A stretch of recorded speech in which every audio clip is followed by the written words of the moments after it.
Hei, tukang ojek jalanan. Lu kira ini acara apa? Bisa-bisanya datang pakai pakaian kotor seperti itu.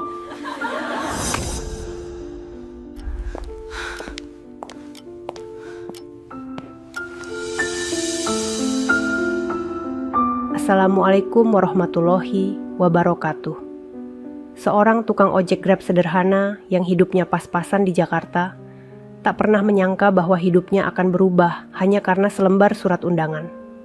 Suatu siang, setelah ia menyelesaikan orderan terakhirnya di bawah terik panasnya matahari, ia menemukan sebuah amplop putih di tasnya.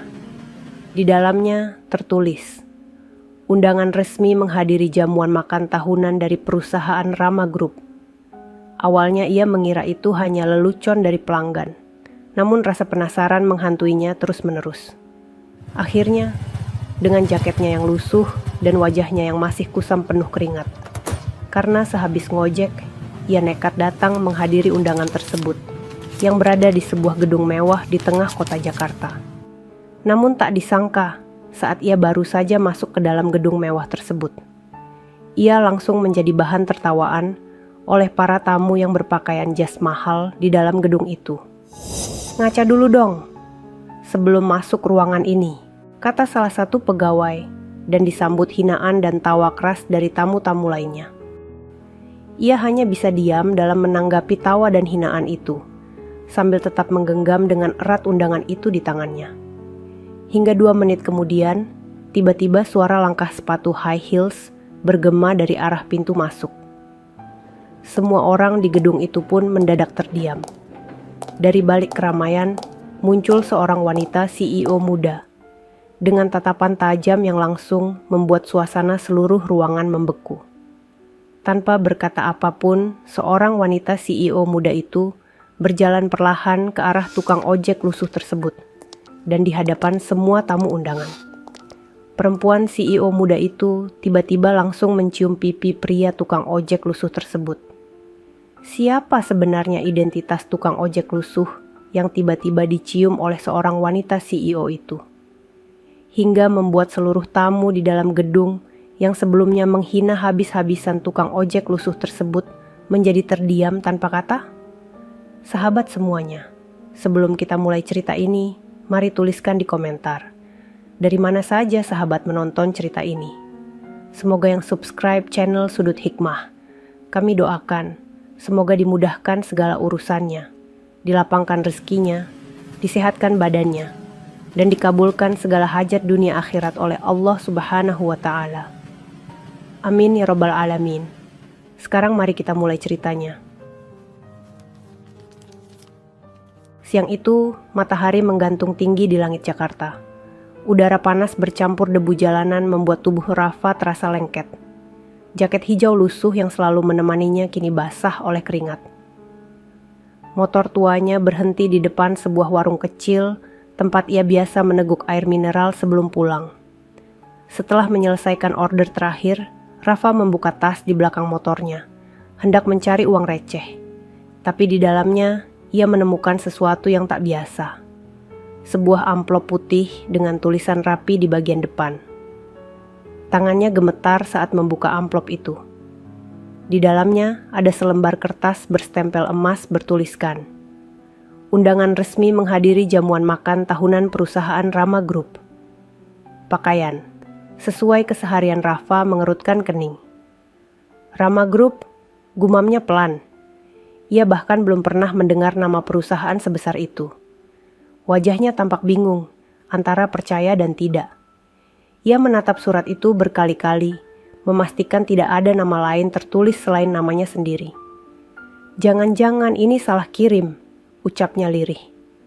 Namun, ada sesuatu yang membuatnya tidak bisa membuang undangan itu begitu saja. Surat itu terasa penting, entah kenapa. Malamnya, di kontrakan kecil berukuran 3 kali 3 meter, Rafa duduk lama di tepi kasur sambil memandangi undangan itu. Kipas angin tuanya berderit, mengiringi pikirannya yang tak menentu. Ia membayangkan bagaimana kalau memang benar ia diundang. Tapi, untuk apa? Ia hanya tukang ojek biasa, yang hidup dari perjalanan ke perjalanan. Keesokan harinya, Rafa kembali berkeliling mencari penumpang. Namun pikirannya tak bisa tenang. Setiap kali melihat gedung-gedung tinggi di Jalan Sudirman, rasa penasarannya semakin besar. Hingga sore hari, ia memutuskan sesuatu yang bahkan membuatnya sendiri tak yakin. Ia akan datang. Kalau memang salah, ya paling disuruh pulang, katanya pada diri sendiri, mencoba menenangkan hatinya. Hari yang dinantikan tiba. Gedung tempat acara berlangsung berdiri megah dengan dinding kaca besar dan halaman penuh mobil mewah. Rafa berhenti di depan pagar, menatap takjub sambil menelan ludah. Ia memandang jaketnya yang lusuh dan celana yang sedikit sobek di lutut. Sudah ditulis di undangan, pakaian sesuai keseharian.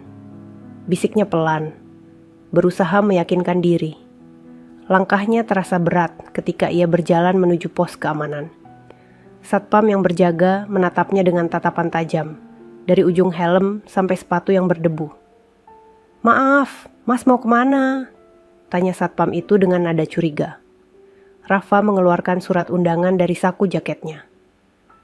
"Saya diundang ke acara perusahaan ini," ucapnya pelan. Satpam itu menatap suratnya sekilas, lalu menatap Rafa lagi dengan dahi berkerut. Beberapa detik sunyi. Akhirnya, dengan wajah setengah tidak percaya, satpam itu memberi isyarat masuk. Rafa menunduk sopan dan melangkah pelan melewati pintu utama gedung. Begitu ia masuk ke aula besar yang penuh dengan orang berpakaian jas dan gaun elegan, langkahnya seketika kaku. Semua mata memandanginya. Tatapan heran, geli, dan jijik bercampur jadi satu. Dari sudut ruangan, terdengar suara tawa kecil. "Ngaca dulu deh sebelum masuk ruangan kayak gini." Suara lain menyusul. "Itu pasti nyasar, bukan undangan beneran." Beberapa pegawai menutup mulut sambil tertawa. Sebagian lagi menatapnya dari ujung kepala hingga kaki seolah keberadaannya adalah aib bagi ruangan itu.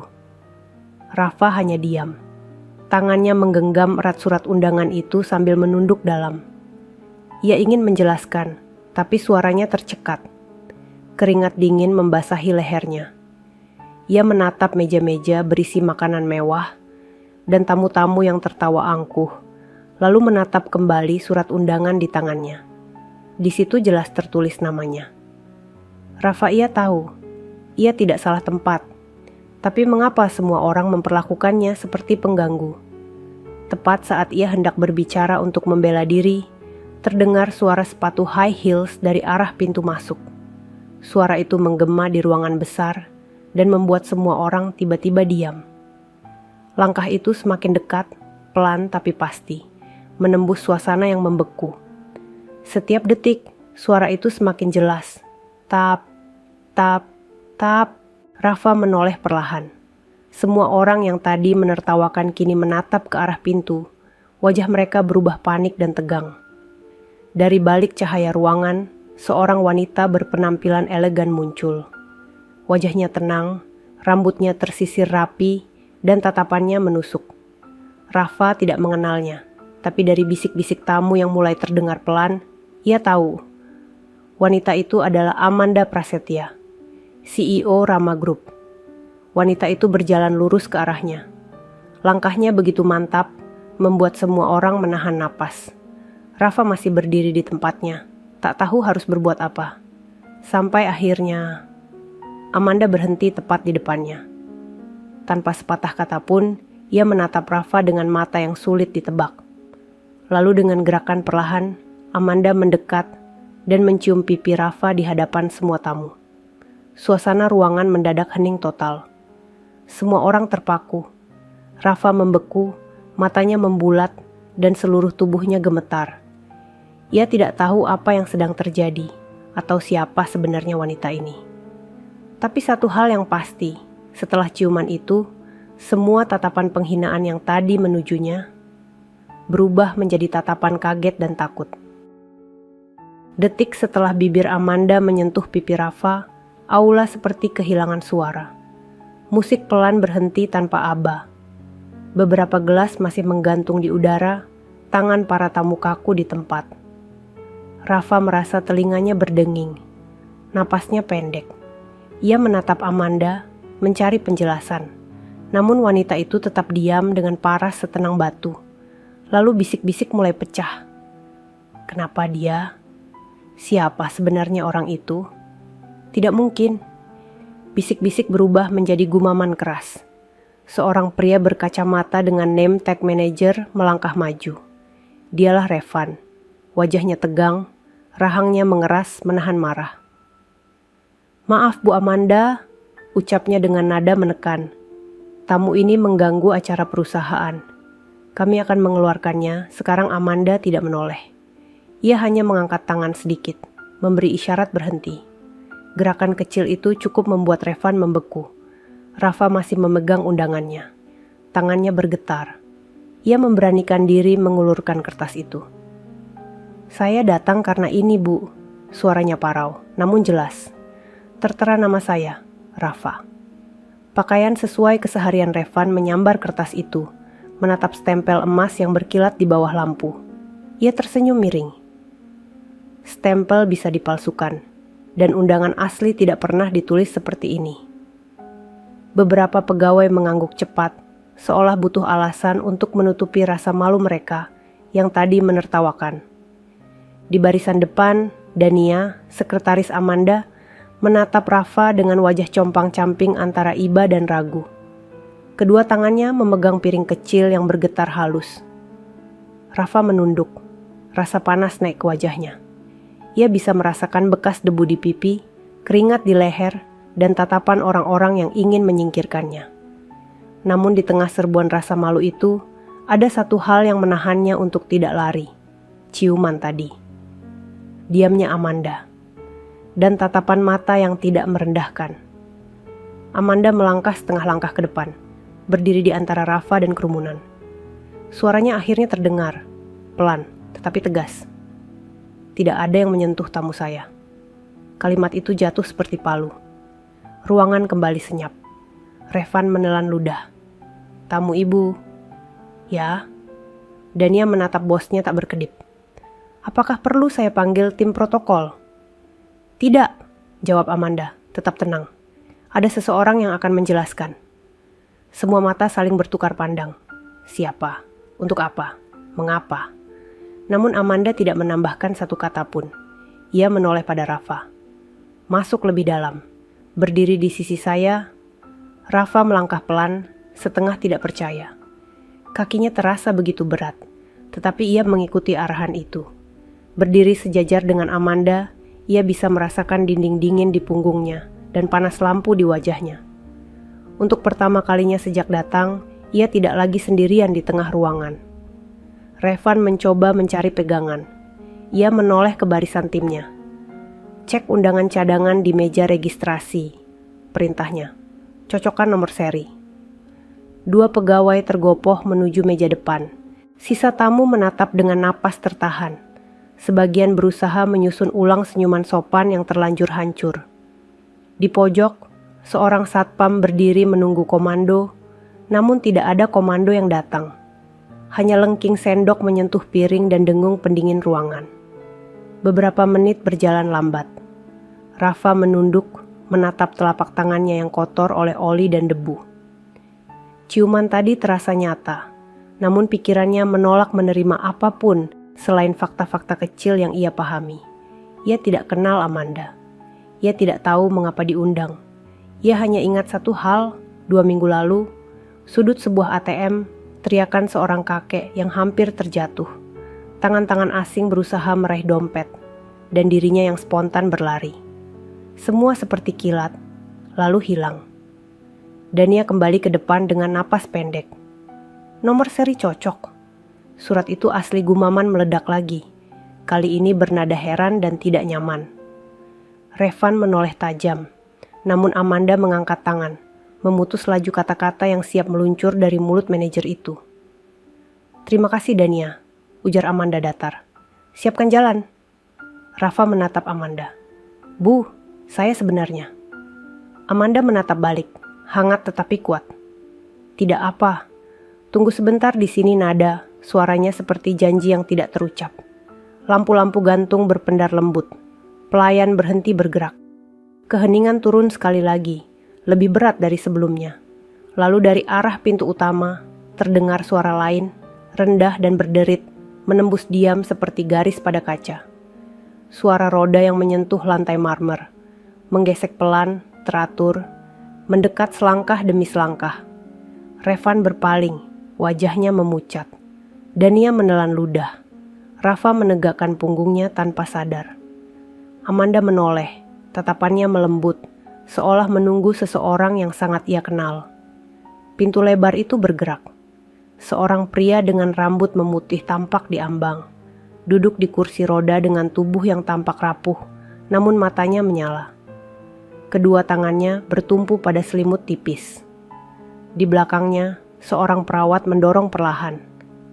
Roda kursi terus berderit, mendekat, hingga berhenti tidak jauh di depan Rafa. Udara terasa berubah. Sebuah pertemuan lama yang tidak punya nama sedang menunggu kata pertama. Lampu menggantung bergetar halus. Jantung Rafa memukul dadanya. Ia belum tahu siapa pria itu. Namun sesuatu di dalam dirinya pelan-pelan mengangkat tirai ingatan yang ia simpan baik-baik. Pria di kursi roda itu mengangkat wajahnya. Matanya basah. Bibirnya bergetar, menahan rasa yang sejak lama memenuhi dadanya.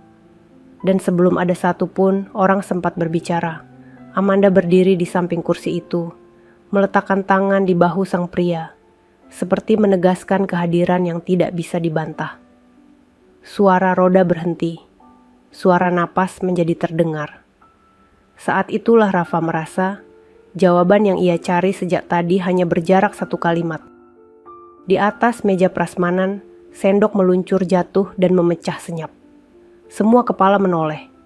Namun tidak ada yang lebih menarik dari satu pandangan yang tidak berkedip antara pria tua di kursi roda dan lelaki ojek berdebu yang masih berdiri kaku di sisi CEO. Dan kalimat itu akhirnya mulai terucap. Namun belum selesai. Napas sang pria tersendat, seperti menahan arus deras kenangan yang hendak pecah. Di ruangan mewah itu, waktu menggulung diam. 1 detik lagi menuju sesuatu yang tidak mungkin ditarik kembali. Semua orang menahan napas. Tatapan para tamu kini tertuju pada pria tua di kursi roda itu. Lampu gantung berkilau lembut, memantulkan cahaya di mata tua yang mulai berkaca-kaca. Rafa berdiri kaku. Detak jantungnya berdentum begitu keras, seolah waktu berhenti. Amanda berlutut di samping sang pria, menepuk bahunya perlahan. "Ayah, pelan-pelan," ucapnya lembut. Pria tua itu menatap Rafa dalam diam. Kedua matanya bergetar. Bibirnya mencoba membentuk senyum yang gagal karena tangis yang menahan. "Nak, jadi kamu yang nolong bapak waktu itu?" Suaranya serak, pelan, tapi jelas terdengar di seluruh ruangan. Rafa mengerjap. Kata-kata itu seperti petir yang menyambar kepalanya. Ingatannya langsung kembali pada sore 2 minggu lalu. Ia sedang menunggu penumpang di depan ATM sebuah minimarket. Saat itu, seorang pria tua datang dengan langkah goyah. Rafa memperhatikannya karena terlihat lemah. Tak lama kemudian, 2 pemuda datang mendekat dan berpura-pura membantu. Tapi Rafa tahu ada yang tidak beres. Ketika salah satu pemuda itu menarik dompet si kakek, Rafa langsung berlari dan menendang tangan pencopet itu tanpa pikir panjang. Pria tua itu terjatuh, namun Rafa menahannya tepat sebelum kepalanya terbentur trotoar. Ia tak tahu siapa kakek itu. Setelah situasi aman, Rafa mengantar pria tua itu pulang sampai depan rumah, menolak uang terima kasih, lalu pergi begitu saja tanpa menoleh. Dan kini, di ruangan mewah itu, pria tua yang duduk di kursi roda itu adalah orang yang sama. Rafa hampir tak bisa bicara. Saya cuma bantu, Pak. Cuma kebetulan lewat pria tua itu tersenyum, menatap Rafa dengan mata yang kini benar-benar basah. Kalau bukan karena kamu, mungkin nyawa Bapak sudah melayang waktu itu, dan kamu bahkan tidak sempat menyebutkan namamu. Ruangan itu kembali hening. Tidak ada lagi tawa atau ejekan. Para tamu yang tadinya tertawa kini menunduk dalam diam. Revan, manajer sombong yang tadi berteriak paling keras, perlahan melangkah mundur. Wajahnya pucat, seperti kehilangan semua warna. Amanda berdiri, menatap Rafa penuh penghargaan. "Aku melihat semua itu dari dalam mobil," katanya pelan. "Kamu tidak tahu, tapi aku menyaksikan bagaimana kamu menolong ayah tanpa ragu, tanpa minta imbalan. Saat itu aku tahu. Aku ingin mengundangmu ke sini, agar semua orang tahu arti kehormatan yang sebenarnya." Rafa masih terdiam. Tenggorokannya kering. Ia tidak tahu harus berkata apa. Ia hanya menunduk, tangan kanannya mengepal di dada. "Saya cuma ngelakuin apa yang seharusnya dilakukan, Bu." Beberapa tamu perempuan di barisan belakang menunduk, menutup mulutnya, berusaha menahan rasa malu. Suara bisik-bisik perlahan berubah menjadi nada penyesalan. "Dia orang yang nolong pendiri perusahaan." "Ya Tuhan, tadi kita menertawakannya." "Aduh, malu banget." Sementara itu, Revan masih berdiri di tempat yang sama. Keringat menetes di pelipisnya. Tatapan Amanda menembus dirinya tajam, penuh kekecewaan yang tidak perlu diterjemahkan dengan kata-kata. Amanda kemudian menatap seluruh tamu undangan. Suaranya tenang, tapi bergetar menahan amarah. "Selama ini aku mempercayakan perusahaan ini pada kalian. Tapi hari ini aku lihat sendiri, banyak yang kehilangan hati nurani. Kalian tertawa saat seseorang datang dengan sederhana, hanya karena bajunya kotor. Tapi kalian tidak tahu, di balik debu dan peluh itu, ada kebaikan yang jauh lebih bersih dari hati kalian." Ucapan itu menembus dada semua orang. Tidak ada yang berani menatap balik. Satu persatu tamu menunduk dalam, dan yang terdengar hanyalah suara langkah pelan perawat yang berdiri di belakang Pak Surya. Rafa menelan ludah. Ia ingin keluar dari tempat itu. Semua perhatian membuat dadanya sesak. Tapi Pak Surya memegang tangannya. Genggamannya kuat, meski tubuhnya lemah. "Jangan pergi dulu, Nak. Bapak ingin bicara lebih banyak sama kamu." Rafa menatap tangan tua itu, lalu mengangguk perlahan. "Baik, Pak." Amanda menatap ayahnya dengan mata yang mulai berkaca. "Ayah harus istirahat." "Tunggu," kata Pak Surya. "Sebelum aku istirahat, aku ingin bilang sesuatu di depan semua orang di ruangan ini." Suara para tamu berhenti lagi. Semua menatap ke arah kursi roda itu. Pak Surya menarik napas panjang, lalu berkata dengan suara bergetar, "Mulai malam ini, aku akan menyerahkan sebagian keputusan besar perusahaan kepada Amanda. Dan langkah pertama yang dia ambil malam ini sudah benar." Ia menatap Rafa lagi. "Nak Rafa, aku ingin kamu tetap di sini sebentar. Ada sesuatu yang ingin ayah katakan langsung nanti. Ini tentang rasa terima kasih kami." Rafa hanya bisa menunduk, suaranya nyaris tak terdengar. "Saya siap, Pak." Amanda menatap ayahnya dengan lembut. Kemudian ia menoleh ke seluruh ruangan, langkahnya maju satu tapak ke depan. "Dan untuk semua pegawai yang tadi menertawakan dan menghina tamu saya," katanya tegas, "besok pagi, nama kalian tidak perlu ada lagi di daftar perusahaan." Kalimat itu seperti pisau tajam yang membelah udara.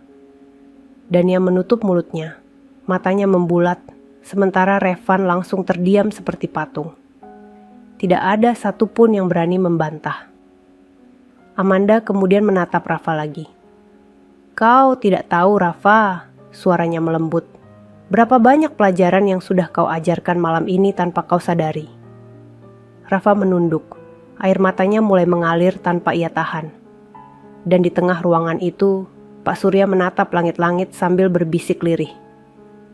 "Terima kasih Tuhan, masih ada orang baik seperti dia." Lampu gantung bergoyang pelan, bayangannya menari di dinding. Dan malam itu, di antara rasa malu, haru, dan diam yang menyesakkan, sebuah bab baru dalam hidup Rafa perlahan mulai terbuka. Udara di aula megah itu terasa berbeda. Tidak lagi dipenuhi tawa dan musik, tapi diselimuti oleh rasa canggung yang sulit dijelaskan. Semua orang diam, seolah takut mengeluarkan suara. Hanya terdengar dengung lembut pendingin ruangan, dan napas berat dari Pak Surya yang masih duduk di kursi rodanya. Rafa berdiri di samping, menunduk dengan canggung. Ia tak tahu harus kemana, tak tahu harus berbuat apa. Ia hanya ingin pulang, tapi tangan Pak Surya yang masih menggenggam pergelangan tangannya membuat langkahnya tertahan. Amanda masih berdiri tegak di tengah ruangan. Sorot matanya tegas, namun di balik ketegasan itu tampak kelelahan yang mendalam. Ia menghela napas panjang, lalu menatap semua tamu yang kini menunduk malu. Aku tidak ingin acara malam ini diingat sebagai pesta, tapi sebagai pengingat. Ucapnya pelan namun tegas. Pengingat bahwa di dunia ini, yang berharga bukanlah jas mahal atau gelar tinggi, tapi hati yang bersih, seperti yang dimiliki pria sederhana di sampingku ini. Rafa menelan ludah, matanya mulai berkaca. Ia tak pernah berdiri di hadapan begitu banyak orang, apalagi dipuji di tempat semegah itu. Ampun Bu, saya nggak pantas diperlakukan begini. Saya cuma nolong orang, itu aja, katanya pelan. Pak Surya menoleh ke arahnya dan tersenyum lembut. Itu justru yang membuatmu pantas, Nak. Kau menolong tanpa tahu siapa yang kau bantu. Itu yang membuatmu lebih besar dari kebanyakan orang di ruangan ini. Beberapa pegawai wanita mulai menitikkan air mata. Sementara Revan, sang manajer sombong, hanya berdiri kaku di sudut ruangan dengan wajah tanpa warna. Peluh dingin membasahi pelipisnya. Amanda memandang Revan tajam. "Revan," ucapnya dingin. Revan spontan menegakkan tubuh. "Ya Bu," suaranya bergetar. "Selama ini aku sudah menaruh kepercayaan besar padamu. Tapi malam ini aku tahu, orang seperti kamu bukan hanya sombong, tapi juga buta hati." Revan menunduk dalam, tak berani menatap balik. Saya minta maaf Bu." "Terlambat," balas Amanda singkat. "Kau bukan hanya memalukan dirimu sendiri, tapi juga perusahaan yang selama ini kau banggakan. Besok, kau tak perlu kembali ke kantor. Aku akan kirim surat resmimu malam ini juga." Kata-kata itu menutup nasib Revan seketika. Semua pegawai lain menatapnya ngeri, menyadari apa yang terjadi di depan mata mereka adalah pelajaran yang tak akan pernah dilupakan. Rafa hanya bisa berdiri mematung. Ia tak pernah berniat membuat seseorang kehilangan pekerjaan, apalagi karena dirinya. Tapi Amanda menoleh padanya dan tersenyum kecil, seolah tahu apa yang ia pikirkan. "Jangan merasa bersalah, Rafa. Keputusan ini bukan karena kamu, tapi karena mereka sudah terlalu lama menutup mata." Suara itu menenangkan hatinya. Rafa menatap wanita itu lama, masih dengan tatapan bingung bercampur kagum. Ada sesuatu pada Amanda, sesuatu yang tidak hanya cantik, tapi juga kuat. Pak Surya menatap putrinya penuh kebanggaan. "Kau sudah jadi pemimpin sejati malam ini, Amanda," katanya dengan suara parau. Amanda menggenggam tangan ayahnya. "Aku hanya melakukan apa yang seharusnya. Ya, perusahaan ini harus dibersihkan dari orang yang mengotori nama Rama Group." Beberapa pegawai mulai meninggalkan aula dengan kepala tertunduk. Satu persatu mereka keluar, membawa rasa malu masing-masing. Suasana menjadi lebih tenang, lebih hangat. Rafa menatap langit-langit tinggi ruangan itu, lalu berbisik pelan. "Saya nggak nyangka bisa berdiri di tempat ini, Pak. Apalagi bareng orang-orang besar kayak Bapak dan Ibu Amanda." Pak Surya tersenyum. "Kau bukan orang kecil, Nak. Kau hanya belum sadar siapa dirimu sebenarnya." Ucapan itu membuat dada Rafa terasa hangat. Ia menatap pria tua itu, lalu mengangguk pelan. "Terima kasih, Pak." Amanda kemudian menatap jam di pergelangan tangannya. "Sudah malam. Ayah perlu istirahat," ia menoleh pada Rafa. "Kalau kau tidak keberatan, ikut kami sebentar ke ruangan belakang. Ada sesuatu yang ingin kami berikan." Rafa menatap Amanda dengan kaget. "Saya, Bu." Amanda tersenyum lembut. "Ya." Mereka berjalan perlahan ke arah lorong belakang, meninggalkan aula yang kini hanya menyisakan aroma parfum mahal dan sisa hidangan yang belum tersentuh. Lorong itu sunyi, hanya terdengar langkah sepatu mereka di lantai marmer. Rafa berjalan di belakang, masih bingung kenapa hidupnya tiba-tiba berbelok secepat ini. Setelah beberapa langkah, Amanda membuka pintu sebuah ruangan kecil. Di dalamnya ada sofa coklat tua, rak berisi foto-foto keluarga, dan satu lukisan besar bergambar gedung Rama Group di masa awal berdirinya.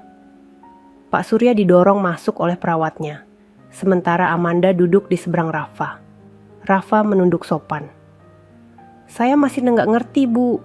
Kenapa saya diundang ke sini?" Amanda menatapnya lekat-lekat. "Karena aku ingin menunjukkan kepada semua orang bahwa kebaikan tidak bisa dinilai dari tampilan luar. Dan karena ayah ingin berterima kasih secara langsung." Pak Surya mengangguk, lalu mengeluarkan sebuah map kecil dari pangkuannya. "Ini sedikit tanda terima kasih dari keluarga kami." Rafa terkejut. "Aduh, Pak, nggak usah, sungguh. Saya nolong Bapak karena memang sudah seharusnya." "Saya nggak mau dibayar." Pak Surya tersenyum lembut. "Ini bukan bayaran, Nak. Ini penghargaan." Rafa menatap map itu lama. Tangannya gemetar saat menerimanya. Ia belum sempat membuka, tapi hatinya sudah terasa penuh. Ia tidak tahu apa yang ada di dalam, tapi yang lebih penting, malam itu ia belajar sesuatu, bahwa kebaikan sekecil apapun, jika dilakukan tulus, akan kembali dengan cara yang tak pernah ia duga. Amanda memandangi Rafa dengan mata yang lembut, seolah ingin mengatakan sesuatu, namun menahan diri. "Besok pagi, datanglah lagi ke gedung ini. Aku ingin bicara soal sesuatu yang lebih besar." Rafa menatapnya bingung. "Sesuatu yang lebih besar?" Amanda tersenyum samar. "Kau akan tahu nanti." Rafa hanya mengangguk. Ia tidak tahu apa yang menantinya esok hari. Tapi entah kenapa, langkahnya saat meninggalkan ruangan itu terasa lebih ringan dari sebelumnya. Malam itu, di depan gedung megah yang mulai sepi, Rafa menatap langit. Hujan rintik mulai turun, mengenai wajahnya perlahan. Ia menarik napas panjang. "Ya Allah," bisiknya lirih. "Kalau ini mimpi, jangan bangunkan saya dulu." Pagi itu, matahari Jakarta baru saja naik di balik gedung-gedung tinggi. Jalanan mulai padat oleh kendaraan, dan suara klakson bersahutan di udara. Di tengah keramaian itu, sebuah motor butut berwarna hijau melaju pelan, membawa Rafa yang masih mengenakan jaket lusuhnya. Semalam, ia nyaris tidak bisa tidur. Pikiran tentang apa yang terjadi di acara mewah itu terus berputar di kepalanya. Ciuman dari Amanda, tatapan haru Pak Surya, ejekan para pegawai, dan kata-kata, "Besok datang lagi," yang terngiang begitu jelas. Ia berhenti di depan gedung Rama Group yang menjulang gagah. Petugas keamanan yang kemarin menatapnya sinis, kini memberi hormat dengan sopan. Rafa bahkan hampir tak percaya. "Selamat pagi, Pak Rafa," ucap satpam itu dengan senyum lebar. Rafa mengangguk gugup. Pak, gumamnya pelan.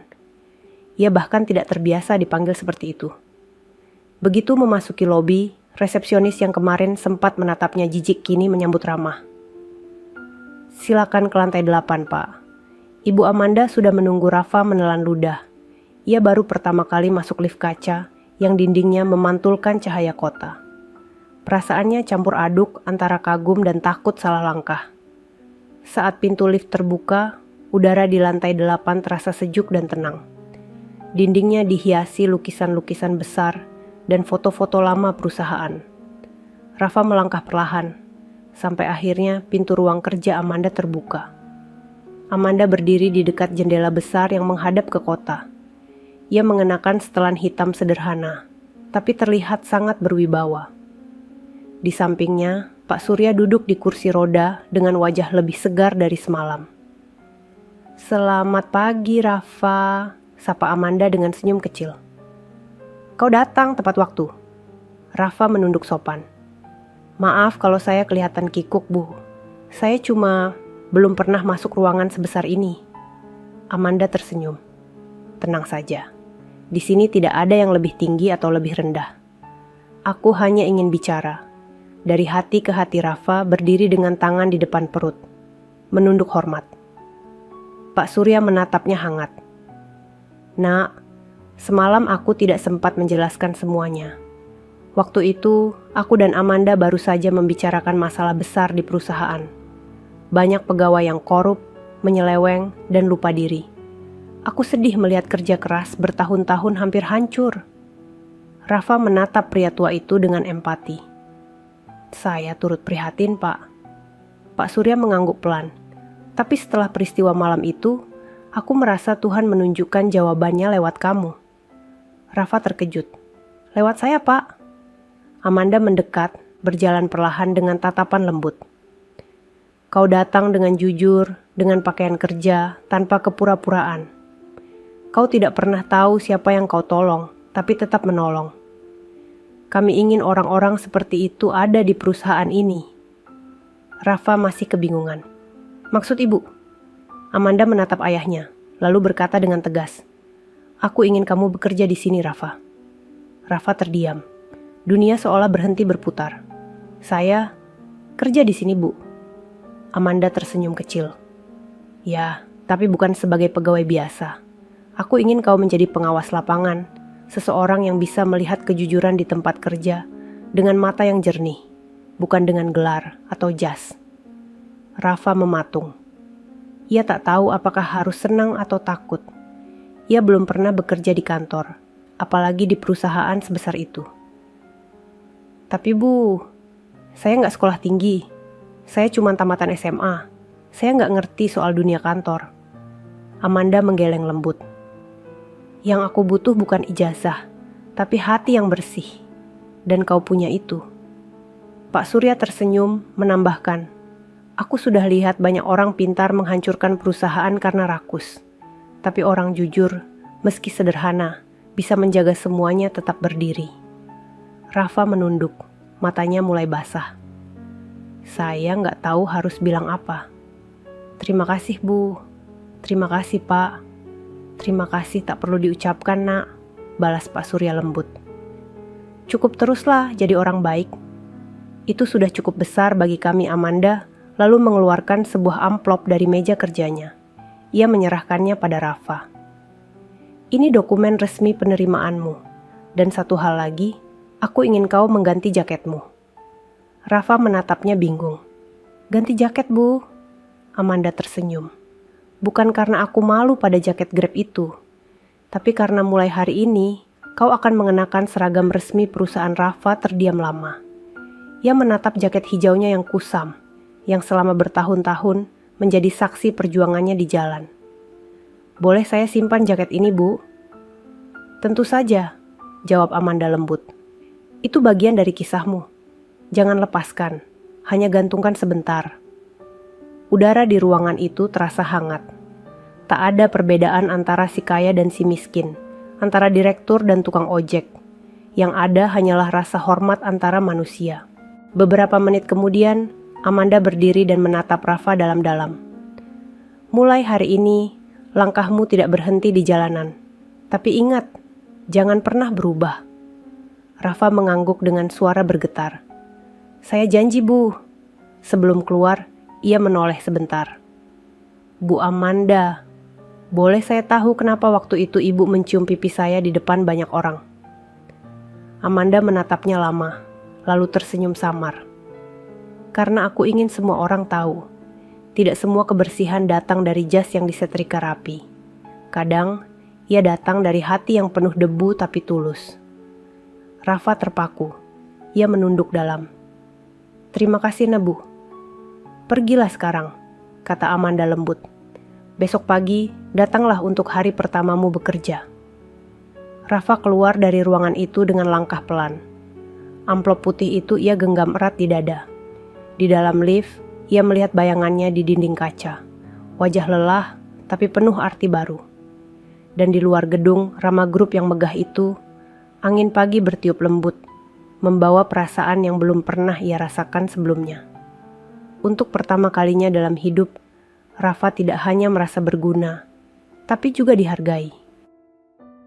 Pagi itu, langit Jakarta tampak cerah, seperti memberi semangat baru.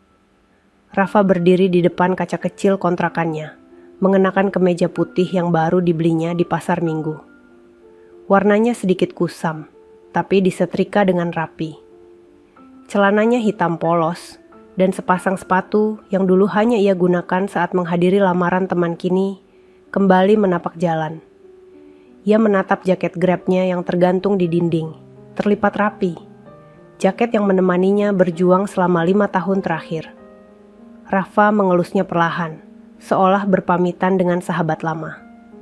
"Terima kasih ya, sudah bantu saya selama ini," gumamnya pelan. "Mulai hari ini, saya bakal coba jalan di tempat yang baru." Ia tersenyum kecil, lalu menutup pintu kontrakannya. Motor tuanya yang setia pun kembali ia naiki.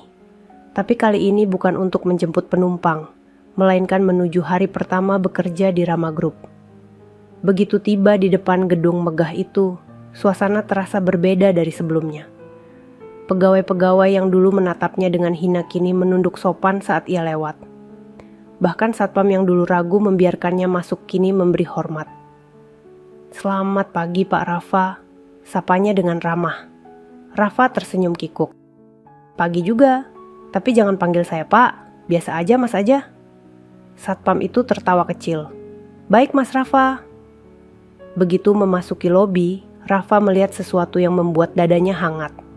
Papan pengumuman besar bertuliskan, "Selamat datang, pengawas baru kami, Rafa." Ia menelan ludah. Tak pernah sekalipun ia membayangkan namanya akan tertulis di dinding perusahaan sebesar itu. Seorang wanita muda mendekat dengan clipboard di tangan. "Pak Rafa, saya Maya, asisten pribadi Ibu Amanda. Saya ditugaskan untuk mengantar Bapak berkeliling kantor hari ini." Rafa mengangguk. "Panggil saya Rafa aja Mbak. Saya belum biasa dipanggil Pak." Maya tersenyum lembut. "Baik Mas Rafa, mari saya antar." Mereka berjalan melewati lorong panjang, berisi ruangan-ruangan berpendingin udara, komputer, dan karyawan yang sibuk bekerja. Rafa sempat melirik mereka. Beberapa orang yang mengenalnya dari malam sebelumnya menunduk canggung, bahkan ada yang menatapnya penuh rasa bersalah. Setiap langkah membuat hatinya bergetar. Dunia ini terasa begitu asing, bersih, tenang, dan penuh wangi parfum mahal. Tidak ada suara klakson, tidak ada panas matahari, tidak ada asap kendaraan. Tapi entah kenapa, jantung Rafa justru berdebar lebih cepat daripada saat ia di jalan. Maya berhenti di depan sebuah ruangan dengan tulisan Departemen Operasional Lapangan. "Ini ruang kerja Mas Rafa. Semua laporan pekerja lapangan akan masuk lewat sini. Ibu Amanda ingin Mas Rafa melihat langsung kondisi pekerja di bawah, menilai kejujuran mereka tanpa campur tangan manajer." Rafa mengangguk pelan.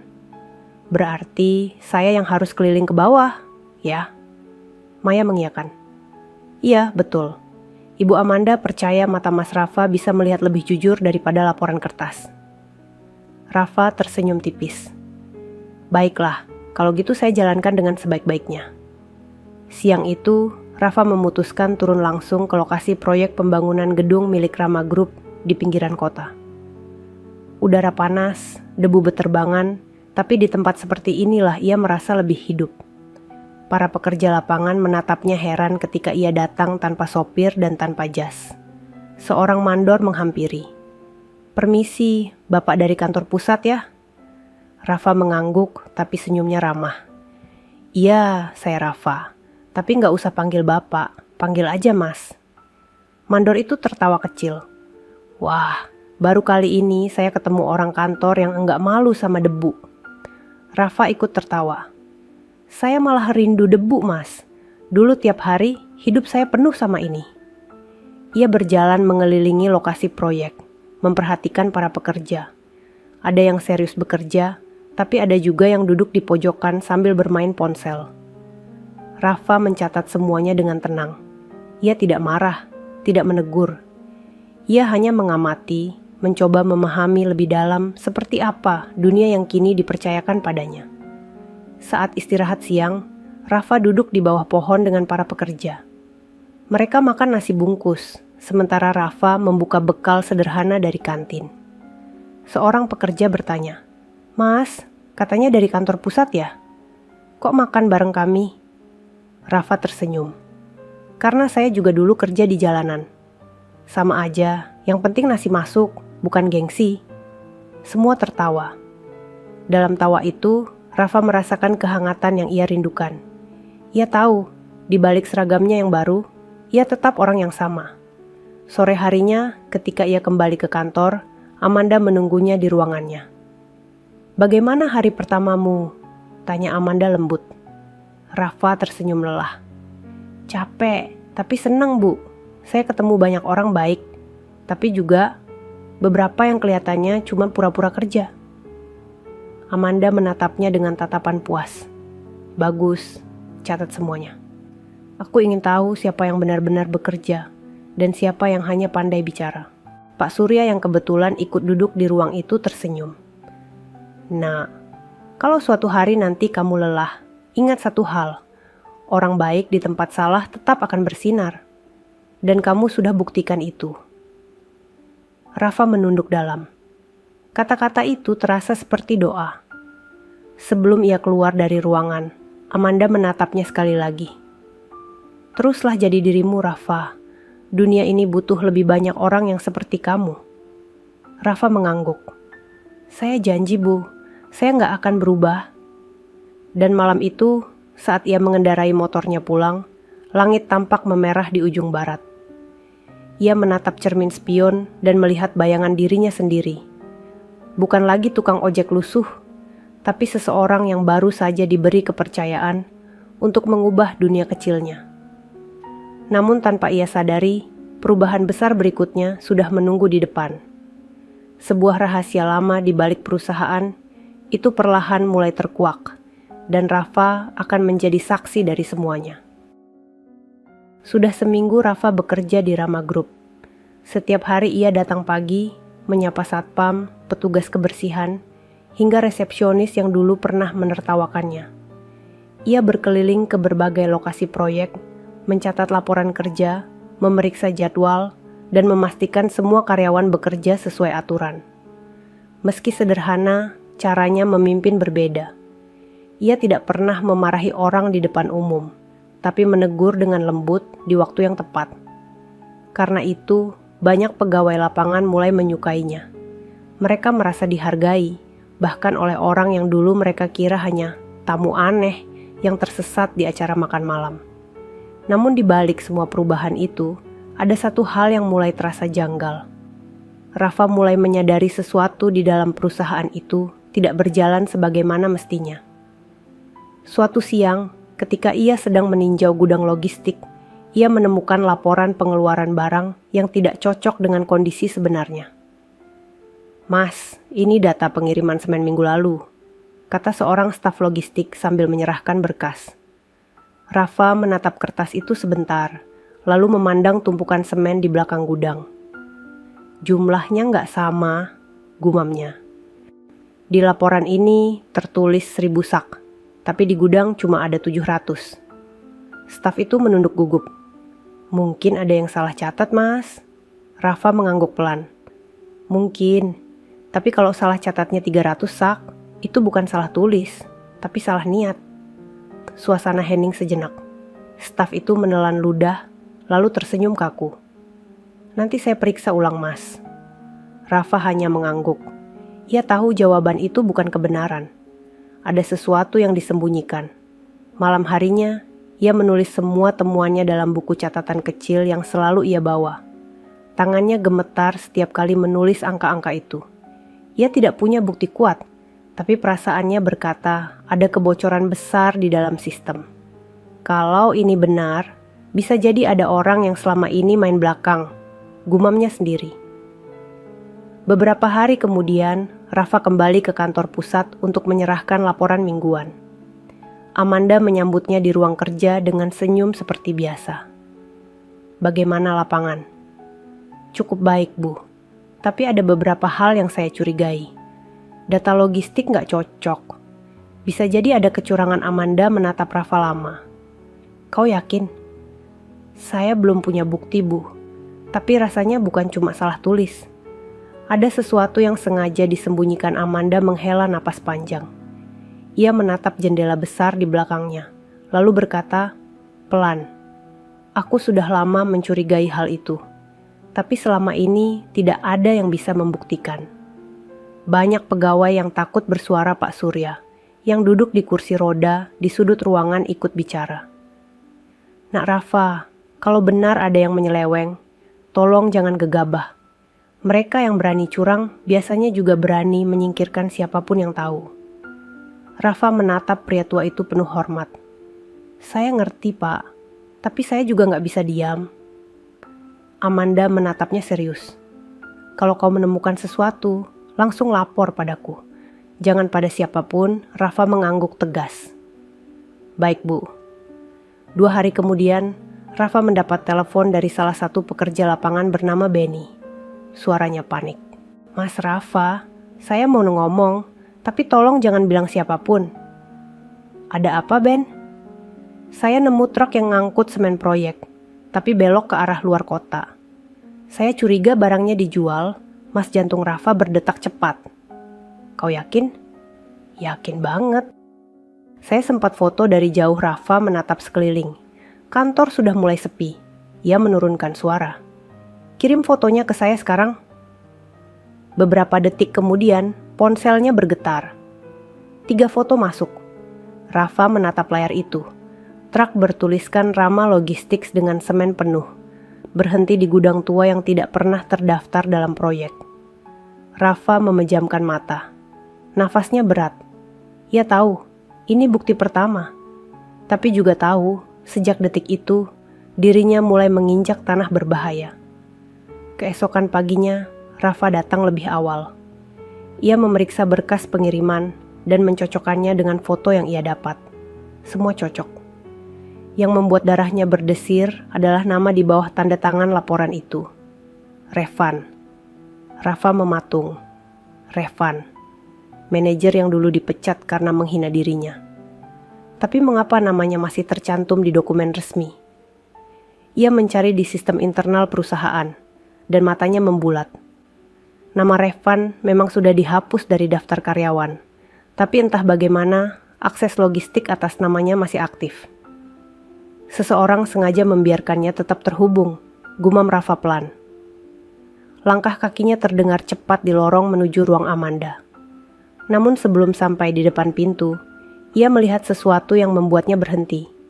Seorang pria berbadan besar berdiri di ujung koridor. Menatapnya tajam dengan wajah tanpa ekspresi.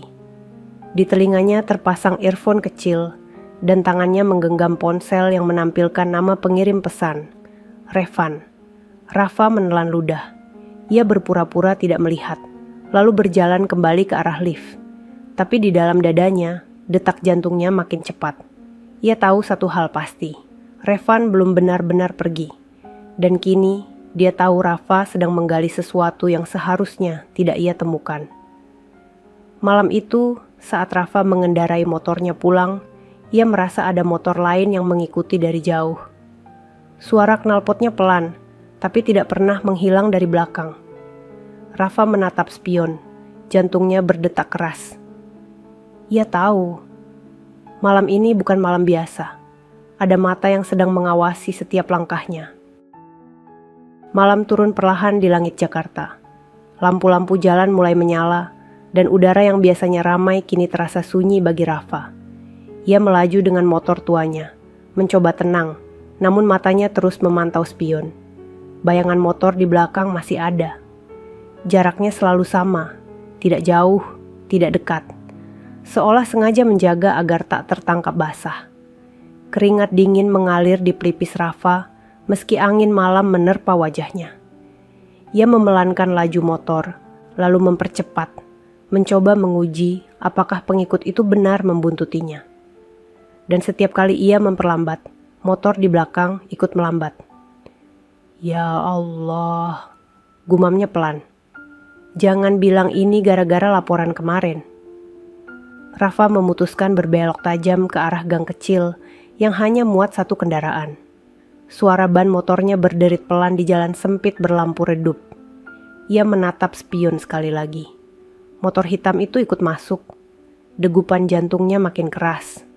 Ia memutar arah menuju jalan kecil yang berujung di area pemukiman. Begitu tiba di tikungan buntu, Ia menepikan motor, mematikan mesin, lalu bersembunyi di balik tembok. Suara langkah motor lain semakin mendekat, lalu berhenti tidak jauh darinya. Henning. Suara napas pelan terdengar di balik dinding. Seseorang turun dari motor, membuka helm, lalu berbicara di telepon. Dia berhenti di sini. Iya, saya yakin ini orangnya. Nada suara itu dingin. Rafa menahan napas. Ia mengenali suara itu. Suara pria berbadan besar yang tadi siang menatapnya di lorong kantor. Rafa tahu ia tidak bisa tinggal diam. Ia pelan-pelan mundur, menyalakan motornya tanpa suara, lalu memutar arah lewat gang samping. Begitu keluar ke jalan besar, ia langsung melaju cepat tanpa menoleh ke belakang. Sesampainya di kontrakan, Rafa mematikan lampu dan menutup semua jendela. Nafasnya berat, wajahnya pucat. Ia menyalakan ponsel dan membuka pesan yang dikirim Benny, si pekerja lapangan. Ada satu pesan baru yang belum sempat ia baca. Mas, hati-hati. Kayaknya mereka tahu foto yang saya kirim ke Mas. Rafa tertegun. Ia menatap layar itu lama, lalu mengetik cepat. Kau di mana sekarang, Ben? Tidak ada balasan. Ia menunggu 5 menit, 10 menit, hingga akhirnya mengetik lagi. Ben, tolong balas. Kau aman kan? Masih sunyi. Dan di luar, dari celah jendela, Rafa melihat bayangan motor hitam berhenti di seberang jalan. Lampunya dimatikan. Rafa mundur perlahan dari jendela. Matanya mulai panas. Mereka sudah tahu, bisiknya gemetar. Keesokan paginya, Rafa datang ke kantor lebih awal dari biasanya. Ia langsung menuju ruang Amanda, tapi resepsionis mengatakan sang CEO sedang rapat penting di lantai atas. Rafa menunggu di ruang kerja sementara, namun pikirannya terus berputar. Ia membuka kembali berkas logistik yang ia temukan. Nama Revan jelas tertulis di sana. Namun yang lebih aneh, sistem internal perusahaan sudah diperbarui semalam. Akses logistik yang dulu aktif atas nama Revan, kini tiba-tiba dihapus. Seolah-olah seseorang menutup jejaknya, gumam Rafa. Ia menatap layar monitor, lalu mendadak sadar. Ada satu nama lain yang menandatangani laporan kedua setelah Revan. Nama yang selama ini terlihat sopan dan ramah di depan Amanda. Dania. Rafa membeku. Sekretaris pribadi Amanda. Wanita yang dulu ikut menertawakannya di pesta malam itu, lalu pura-pura menyesal. Rafa menghela napas berat. Jadi kau orang dalamnya? Ia menatap jam di dinding. Amanda masih rapat. Rafa tahu, ini bukan sesuatu yang bisa ia tunda. Ia harus mencari bukti lebih dalam. Ia membuka email internal dan menemukan beberapa pesan otomatis yang disembunyikan dengan enkripsi ringan. Salah satunya dikirim 2 hari lalu dari akun Dania ke seseorang bernama Revan_logistics@rgroup.id. Isinya singkat. Transfer selesai. Pengiriman besok malam. Gunakan rute selatan Rafa menatap layar itu lama. Keringatnya menetes. Ia tahu, ini bukan sekadar pencurian kecil. Ini sudah sampai tahap penggelapan dana besar. Namun sebelum ia sempat mencetak bukti itu, suara ketukan pintu terdengar. Tok, tok, tok. Rafa menoleh cepat. Mas Rafa, boleh saya masuk? Suara itu lembut. Rafa menelan ludah. Itu suara Dania. Silakan, jawabnya hati-hati. Dania masuk dengan senyum kecil, membawa map berwarna coklat. Ibu Amanda minta saya serahkan laporan ini ke Mas Rafa. Rafa menatapnya waspada. Terima kasih. Dania menatapnya dalam-dalam, lalu menunduk sedikit. Mas, saya dengar Mas suka keliling proyek ya? Ah ya, jawab Rafa pendek. Bagus, katanya sambil tersenyum. Kalau begitu nanti malam ikut saya ke proyek barat. Ibu Amanda ingin Mas lihat langsung lokasi baru. Nada suaranya terdengar lembut, tapi ada sesuatu di balik matanya. Sesuatu yang membuat Rafa tidak tenang. Dania menambahkan, kita berangkat jam 8 malam. Saya jemput di depan kantor. Setelah ia keluar, Rafa menatap pintu yang menutup pelan. Tangannya menggenggam map coklat itu erat. Ia tahu, ini jebakan. Tapi jika ia tidak datang, Ia tidak akan pernah tahu seberapa dalam permainan kotor ini berjalan. Rafa menarik napas panjang. Kalau ini memang perang, saya nggak boleh takut. Ia menatap langit-langit kantor, lalu berbisik lirih. Ya Allah, lindungi saya malam ini. Malamnya, pukul 8 tepat, Rafa berdiri di depan gedung Rama Group. Jalanan sudah sepi, hanya lampu kota yang masih menyala di kejauhan. Sebuah mobil hitam berhenti di depannya. Dan ia turun dari kursi kemudi, senyumnya samar. "Ayo mas," ucapnya pelan. "Kita ke lokasi proyek barat." Rafa membuka pintu mobil. Namun begitu ia duduk, tatapannya jatuh pada kaca spion tengah. Di sana, ia melihat pantulan dua pria berpakaian hitam duduk di kursi belakang. Wajah mereka datar, mata menatap lurus ke depan. Rafa menatap Dania sebentar. "Proyek barat ya?" Dania tersenyum tanpa menjawab. Dan di detik itu, Rafa tahu. Malam ini bukan perjalanan kerja. Ini perjalanan menuju kebenaran. Atau mungkin sesuatu yang jauh lebih gelap dari yang pernah ia bayangkan. Mobil hitam itu melaju pelan menembus jalanan Jakarta yang mulai sepi.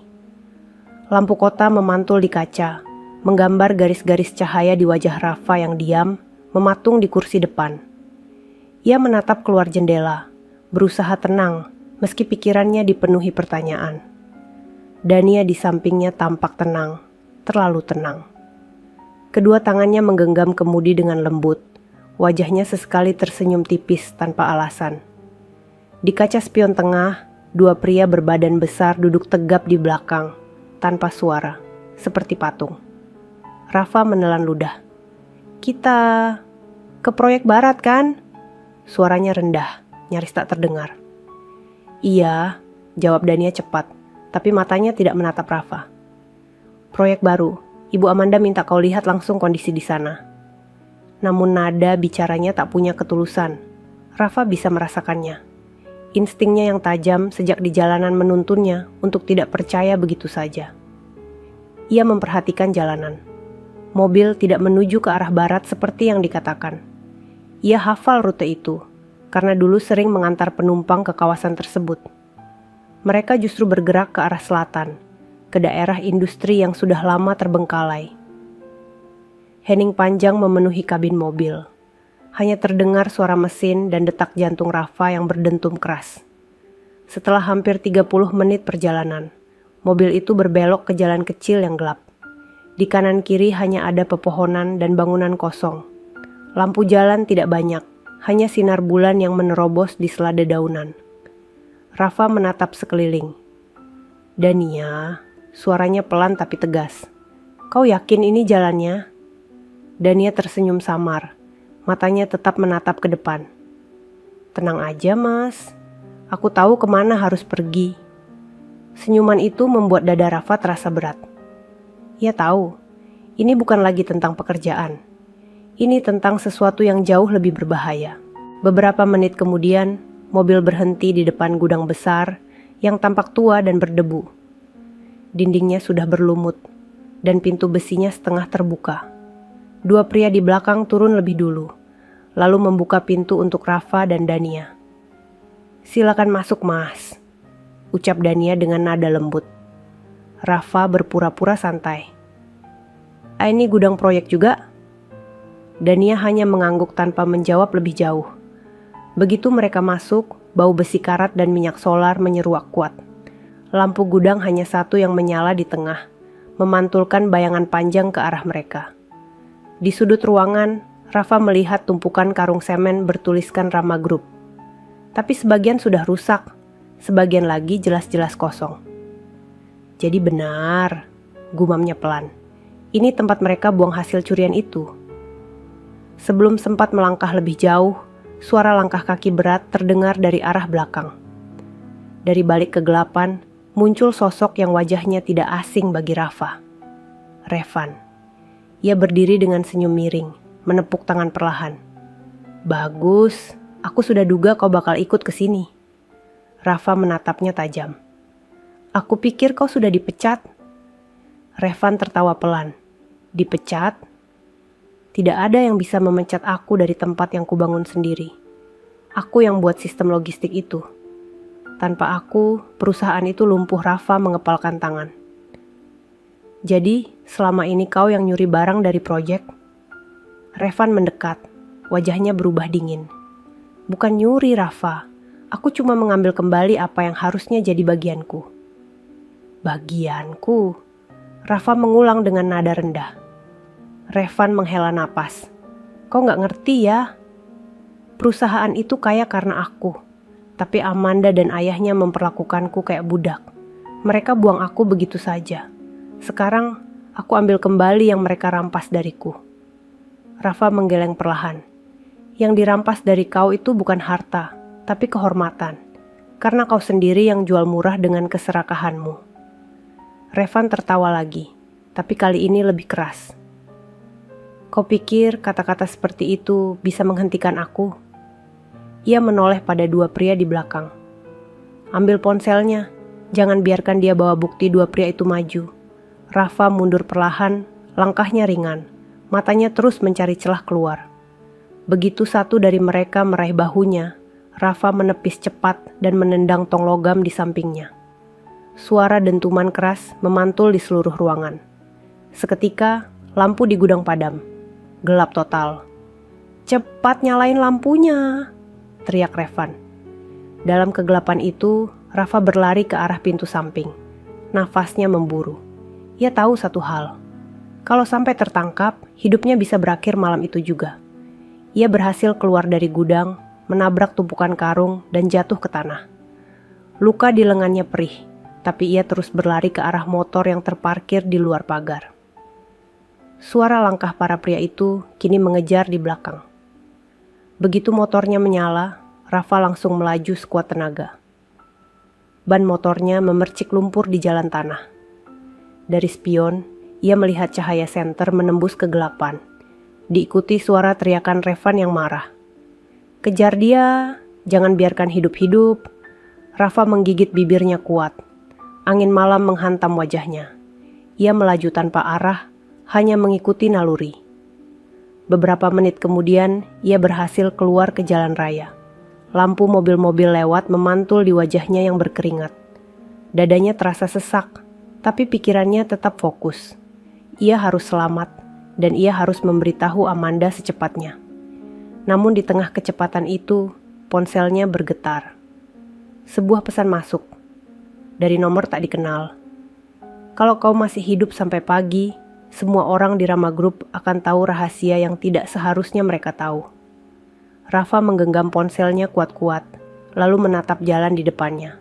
Matanya tajam, suaranya lirih tapi tegas. Kalau ini perang, aku gak akan mundur. Dan di balik langit malam yang sunyi, lampu kota tampak jauh di depan, seperti sinar kecil yang masih menyala, menunggu Rafa menemukan kebenaran sepenuhnya. Namun ia tahu, mulai malam ini, hidupnya tidak akan pernah sama lagi. Fajar baru saja merekah saat Rafa tiba di depan gedung Rama Group. Bajunya kotor, wajahnya pucat, dan napasnya masih berat. Satpam yang berjaga terkejut melihat keadaannya. Mas Rafa, kenapa? Ada apa ini? Rafa hanya menggeleng cepat. Saya harus ketemu Bu Amanda. Sekarang tanpa menunggu izin, ia langsung menuju lift. Di dalam, kepalanya berputar. Setiap detik kejadian semalam masih terbayang jelas. Gudang gelap, wajah Revan yang penuh kebencian, dan pesan misterius yang mengancam keselamatan banyak orang. Begitu pintu lift terbuka, Amanda sudah berdiri di depan ruangannya, ditemani Maya dan 2 staf. Wajahnya menegang begitu melihat Rafa. Ya Allah, Rafa, apa yang terjadi padamu? Rafa menarik napas panjang, berusaha menenangkan diri. Bu, saya tahu siapa dalang semua pencurian itu. Amanda mempersilakannya masuk ke ruang rapat kecil. Pintu ditutup rapat. Pak Surya yang sudah duduk di kursi rodanya menatap cemas. Ceritakan dari awal, Nak. Rafa menatap mereka satu persatu, lalu berkata pelan tapi tegas. Semalam Dania menjemput saya. Katanya mau ke proyek barat, tapi ternyata kami dibawa ke gudang tua. Di sana saya lihat tumpukan semen dan bahan bangunan dari proyek Rama Group. Semuanya dicuri. Dan orang yang saya temui di sana adalah Revan. Amanda tertegun. Revan? Tapi dia sudah kami pecat berbulan-bulan lalu. Rafa mengangguk. Iya. Tapi dia masih punya akses ke sistem logistik. Dan yang bantu dia. Dania Maya menutup mulutnya syok. Dania, sekretaris pribadi ibu. Amanda menatap meja. Wajahnya muram. Aku percaya penuh padanya. Pak Surya menepuk meja pelan. Aku sudah menduga ada orang dalam yang membantu. Rafa melanjutkan. Saya punya bukti emailnya, Bu. Tapi semalam sebelum saya sempat mencetak, mereka menyerang saya. Dan saya curiga, mereka tidak akan berhenti sampai saya diam. Amanda menatap Rafa dengan mata yang kini mulai berkilat. Kalau begitu, kita tidak bisa main sembunyi-sembunyi lagi. Aku akan lapor polisi. Namun sebelum Rafa sempat menjawab, Maya masuk tergesa membawa ponsel. Wajahnya panik. Bu Amanda, ibu harus lihat ini. Amanda mengambil ponsel itu dan matanya langsung membesar. Di layar terlihat berita daring dengan judul besar. Skandal korupsi di Rama Group. Mantan manajer bongkar data penyelewengan dan menyebut nama CEO muda. Pak Surya menatap tajam. Apa ini? Maya berbisik. Beritanya baru tayang 5 menit lalu, Pak. Dan yang mengirimkan dokumen ke media adalah akun atas nama Revan. Amanda menatap layar itu lama. Rahangnya mengeras. Dia menyerang balik. Rafa mengepalkan tangannya. Dia ingin menjatuhkan ibu. Pak Surya menghela napas berat. Dia ingin menjatuhkan nama keluarga kita. Tapi dia lupa. Kejahatan tidak akan bisa menutupi kebenaran. Amanda menatap Rafa dalam-dalam. Rafa, kau masih punya salinan email Dania dan Revan? Rafa mengangguk. Masih, Bu, saya simpan di flash disk. Tapi saya takut mereka juga tahu Amanda berdiri. Kita harus ke polisi sekarang, sebelum mereka sempat kabur. Namun begitu mereka bersiap keluar, Maya berlari masuk lagi. Kali ini lebih panik. Bu, Dania baru aja keluar dari gedung ini. CCTV lihat dia bawa koper besar menuju basement. Amanda menatap Rafa. Kau ikut aku. Rafa mengangguk cepat. Basement gedung itu sepi. Hanya suara langkah mereka yang bergema. Lampu remang membuat suasana terasa tegang. Amanda melangkah cepat sambil menatap sekeliling. Dania, suaranya menggema. Berhenti sebelum semuanya terlambat. Tidak ada jawaban. Rafa menatap ke arah parkiran paling ujung. Dan di sana, bayangan seorang wanita tampak sedang membuka bagasi mobil. Tubuhnya tegang dan di tangannya terlihat koper hitam besar. Dania, teriak Amanda lagi. Wanita itu menoleh pelan. Wajahnya pucat, mata basah. Bu, saya terpaksa, suaranya bergetar. Saya cuma butuh uang itu untuk keluarga saya. Amanda melangkah maju. Kalau kau butuh bantuan, aku bisa bantu. Tapi bukan begini caranya. Dania menggeleng kuat. Saya sudah terlalu dalam. Revan tidak akan biarkan saya hidup kalau saya berhenti sekarang. Rafa maju selangkah. Dania, dengarkan saya. Revan hanya pakai kamu. Begitu uangnya habis, kamu juga akan dibuang. Air mata Dania jatuh. Tapi ia mundur perlahan sambil membuka pintu mobil. Terlambat, Mas Rafa. Semua sudah berjalan.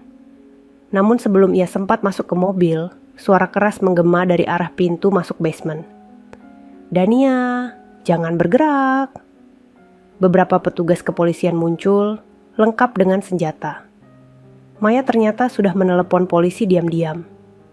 Amanda menatapnya dengan lega, lalu menoleh ke Dania.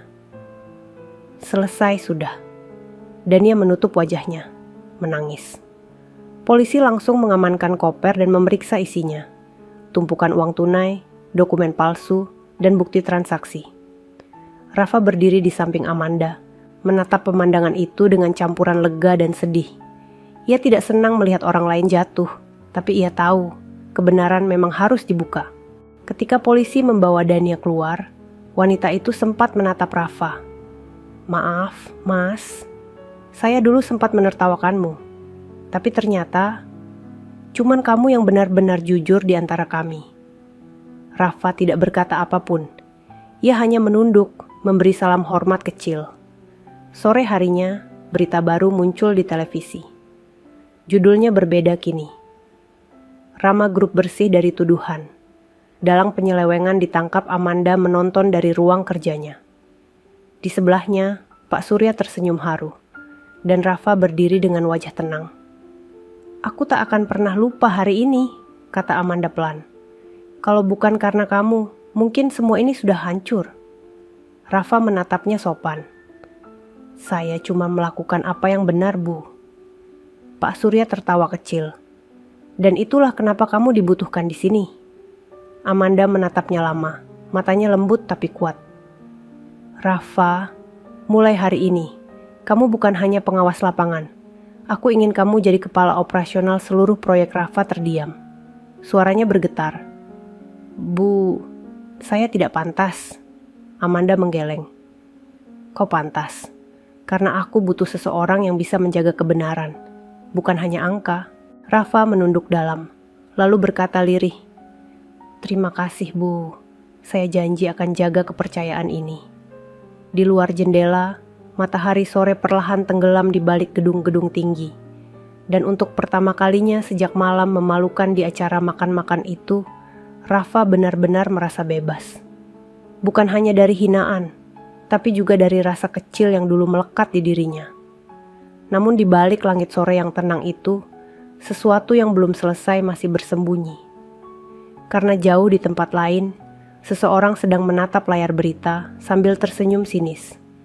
Dan di tangannya, sebuah ponsel bergetar menampilkan pesan baru.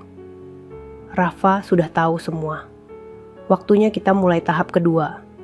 Nama pengirimnya, Revan. Langit malam menutupi Jakarta dengan warna biru tua yang pekat. Lampu-lampu kota memantul di jendela tinggi Rama Group. Tapi di dalam ruangan kerja Amanda, suasananya justru dingin dan tegang. Rafa berdiri di dekat jendela, menatap gemerlap lampu yang terasa asing. Ia memegang laporan baru di tangannya, tapi pikirannya melayang ke pesan terakhir yang sempat ia lihat di ponselnya semalam. Pesan dari nomor tak dikenal, yang berisi ancaman singkat. Permainan belum berakhir. Pesan itu membuatnya tidak bisa tidur semalaman. Meskipun Revan dan Dania sudah tertangkap, Rafa merasa ada sesuatu yang belum selesai. Seolah ada bayangan lain yang masih bersembunyi di balik dinding perusahaan ini. Amanda masuk ke ruangan sambil membawa secangkir kopi. Kau belum pulang juga? Tanyanya lembut. Rafa menoleh pelan. Belum, Bu. Saya merasa masih ada yang belum beres. Amanda duduk di kursinya, menatap Rafa dengan tatapan lelah namun tenang. Kau takut Revan masih beraksi? Rafa mengangguk pelan. Saya yakin dia belum menyerah, Bu. Orang seperti dia tidak akan diam setelah rencananya gagal. Amanda menatap kosong ke arah jendela. Kau tahu, Rafa, dunia bisnis ini tidak hanya tentang uang, tapi juga tentang dendam. Kadang orang lebih rela kehilangan segalanya, asalkan orang lain ikut jatuh. Rafa menatap Amanda, menimbang setiap kata itu. Kalau begitu, kita harus siap, Bu. Amanda tersenyum tipis. Aku sudah siap sejak lama. Tapi sekarang aku tidak sendirian. Ucapan itu membuat Rafa menunduk hormat. Saya akan jaga perusahaan ini seperti milik saya sendiri. Amanda menatapnya lama, lalu berkata, pelan, itulah kenapa aku mempercayakan semuanya padamu. Keesokan harinya, Rafa turun langsung ke proyek pusat di daerah pelabuhan. Ia ingin memastikan tidak ada sisa-sisa jaringan Revan yang masih beroperasi. Namun di tengah pemeriksaannya, seorang pekerja datang tergesa. Mas Rafa, ada surat buat Mas. Diantar kurir pagi ini, katanya pribadi. Rafa mengernyit. Dari siapa? Katanya dari Pak Surya. Rafa menerima amplop putih itu dan membukanya. Di dalamnya hanya ada selembar kertas dengan tulisan tangan rapi. Nak Rafa, tolong temui Bapak sore ini di rumah. Ada hal penting yang harus kau tahu. Rafa tersenyum kecil. Ia memang sudah lama tidak berbincang pribadi dengan Pak Surya sejak kejadian itu. "Baik, nanti sore saya ke sana," katanya pelan. Rumah Pak Surya terletak di pinggir kota, dikelilingi pohon besar dan taman kecil yang tenang. Saat Rafa tiba, langit sudah berwarna jingga. Udara sore membawa aroma tanah basah setelah hujan ringan. Namun ketika Rafa mengetuk pintu, yang membukakan bukan Pak Surya, melainkan perawat yang selalu menemaninya. Wajah perawat itu tampak cemas. "Pak Surya sedang istirahat, Mas." Tapi sebelum tidur, beliau titipkan surat untuk Mas Rafa terkejut. "Surat lagi?" Perawat itu mengangguk, lalu menyerahkan amplop kecil. Beliau bilang, "Kalau Mas Rafa datang, jangan buka surat ini di sini." Bacalah di tempat yang sepi. Perasaan aneh muncul di dada Rafa. Ia mengucapkan terima kasih dan pamit pulang. Di perjalanan, hujan mulai turun lagi, membuat jalanan licin dan basah. Saat berhenti di bawah jembatan untuk berteduh, Rafa memutuskan membuka surat itu. Tulisannya rapi, tapi kali ini berbeda, lebih cepat, seperti ditulis terburu-buru. "Nak Rafa, kalau kau membaca surat ini, berarti aku sudah tahu siapa pengkhianat terakhir di perusahaan. Aku tidak bisa menuliskannya langsung, karena terlalu berbahaya. Datanglah ke gudang lama di Pelabuhan Utara malam ini. Jangan bilang siapapun, bahkan Amanda Rafa terdiam. Hujan makin deras, mengguyur motor dan jalan di depannya." Kata-kata terakhir di surat itu seperti mengiris dadanya. Mengapa Pak Surya tidak memberitahunya langsung? Dan kenapa harus disembunyikan dari Amanda? Ia menatap surat itu lama, lalu menggenggamnya erat. Kalau Pak Surya percaya, saya nggak akan diam. Tanpa berpikir panjang, Rafa menyalakan motornya dan melaju menembus hujan deras. Petir menyambar di langit, sementara air menetes dari ujung helmnya. Jalan menuju pelabuhan semakin sepi, hanya ada suara ombak yang bergemuruh di kejauhan. Begitu tiba di dekat gudang yang dimaksud, Rafa mematikan mesin motornya. Tempat itu gelap dan kosong, sama seperti gudang tempat ia diserang dulu. Ia berjalan perlahan, langkahnya bergema di lantai basah. "Pak Surya," panggilnya pelan. "Bapak di sini?" Tidak ada jawaban. Rafa menatap sekeliling. Hanya ada bayangan peti kemas dan air hujan yang menetes dari atap. Lalu dari arah belakang, suara pintu besi bergemerincing pelan. Rafa menoleh cepat. Cahaya kecil muncul dari senter yang menyorot ke wajahnya.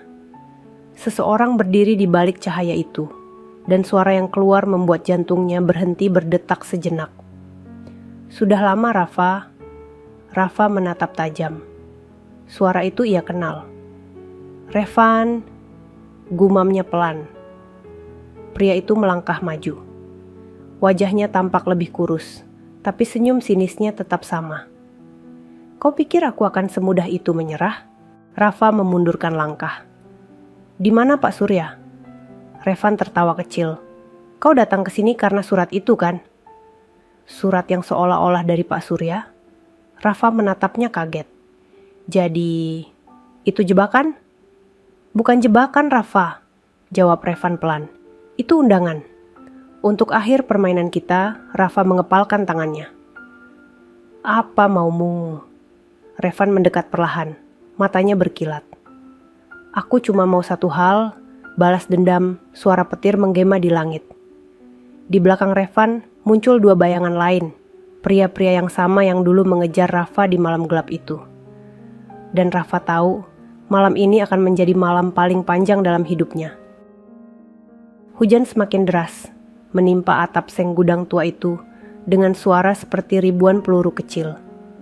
Angin laut membawa bau asin dan karat, mencampur udara dengan rasa tegang yang menusuk. Rafa berdiri tegak, tubuhnya basah kuyup, tapi pandangannya tidak lepas dari Revan yang kini melangkah pelan ke arah tengah ruangan. "Ternyata kau berani juga datang sendiri," ucap Revan dengan senyum dingin. "Aku pikir setelah malam itu, kau bakal sembunyi di balik rok Amanda." Rafa mengepalkan tangan, rahangnya mengeras. Aku datang bukan karena takut padamu. Aku datang karena ingin tahu kenapa kau masih mengejar ini semua. Kau sudah kalah, Revan. Revan tertawa, suaranya bergema di antara suara hujan. Kalah? Tidak, Rafa. Kau belum tahu apa-apa. Aku kehilangan segalanya karena Amanda dan ayahnya. Tapi aku masih punya satu kartu terakhir. Dan itu apa? Revan melangkah lebih dekat. Satu rahasia yang bisa menghancurkan mereka. Dan kau juga, kalau ikut campur. Rafa menatapnya tajam. Aku sudah terlalu jauh untuk mundur. Kalau kau pikir aku akan biarkan kau rusak nama baik mereka lagi, kau salah besar. Revan berhenti 2 langkah di depan Rafa. Air menetes dari rambutnya ke wajah. Tapi senyum sinisnya tidak hilang. Kau tahu kenapa aku bisa masuk lagi ke sistem perusahaan setelah dipecat? Rafa diam. Revan melanjutkan. Karena seseorang dari dalam yang bantu aku. Dan orang itu bukan Dania. Petir menyambar, menerangi wajah Revan yang kini berubah serius. Orang itu jauh lebih tinggi dari yang kau kira. Seseorang yang bahkan Amanda percaya sepenuhnya. Rafa tertegun. Siapa orang itu? Revan hanya tertawa kecil. Kalau ku kasih tahu sekarang, di mana serunya? 2 pria di belakang Revan mulai bergerak, memutar ke arah kiri dan kanan, seperti hendak mengepung. Rafa tahu, situasi ini tidak akan berakhir dengan kata-kata. Ia melangkah mundur perlahan, memperhatikan setiap gerakan mereka. Revan mengeluarkan ponsel dari saku. Lihat ini. Layar ponsel itu memperlihatkan sebuah rekaman. Amanda berbicara di ruangan kerjanya dengan seseorang. Wajah lawan bicaranya tidak jelas. Tapi dari suara, Rafa mengenali nada itu, suara Pak Surya. Dalam rekaman itu, terdengar Amanda berkata dengan nada marah, kalau proyek itu tidak menghasilkan, hentikan saja. Kita sudah rugi terlalu banyak. Dan suara Pak Surya menjawab lemah. Tapi, nak, kalau kita hentikan sekarang, ratusan pekerja kehilangan pekerjaan. Amanda menjawab tegas. Aku tidak peduli. Aku pemiliknya, bukan malaikat. Revan menatap Rafa dengan kemenangan di wajahnya. Bagaimana? Masih yakin mereka suci? Rafa menatap layar itu lama, matanya bergetar. Tapi kemudian ia menggeleng pelan. Aku tidak percaya. Itu potongan video, Revan. Kau bisa ubah apapun dengan teknologi. Revan menyeringai. Ah, jadi kau juga pintar sekarang. Rafa menatap lurus ke matanya. Aku nggak tahu permainan apa yang kau rencanakan. Tapi satu hal yang aku tahu. Kebencianmu sudah butakan segalanya. Revan tertawa keras. Tapi tawa itu pecah di antara suara guntur. Kau pikir aku buta karena benci? Tidak, Rafa. Aku benci karena dulu aku percaya. Dan kepercayaan itu dibayar dengan pengkhianatan. Sebelum Rafa sempat menjawab, salah satu anak buah Revan tiba-tiba maju dan berusaha menarik Rafa dari belakang. Tapi Rafa bergerak cepat, menepis tangan itu dan menendang perut pria itu keras. Tubuhnya terjatuh menghantam peti logam, menimbulkan suara keras. Pria kedua menyerang dari kanan, memukul dengan batang besi. Rafa menunduk, lalu mendorongnya hingga terpleset di lantai licin. Suasana berubah kacau, disertai suara hujan yang semakin menggila di luar. Revan melangkah mundur, wajahnya tegang. Kau memang keras kepala, Rafa. Dan kau sudah terlalu lama hidup dalam kebohongan. Balas Rafa sambil berdiri tegak, dadanya naik turun. Revan mengangkat ponsel lagi, menekan sesuatu. Kalau begitu, biar dunia tahu siapa sebenarnya Amanda yang kau bela itu.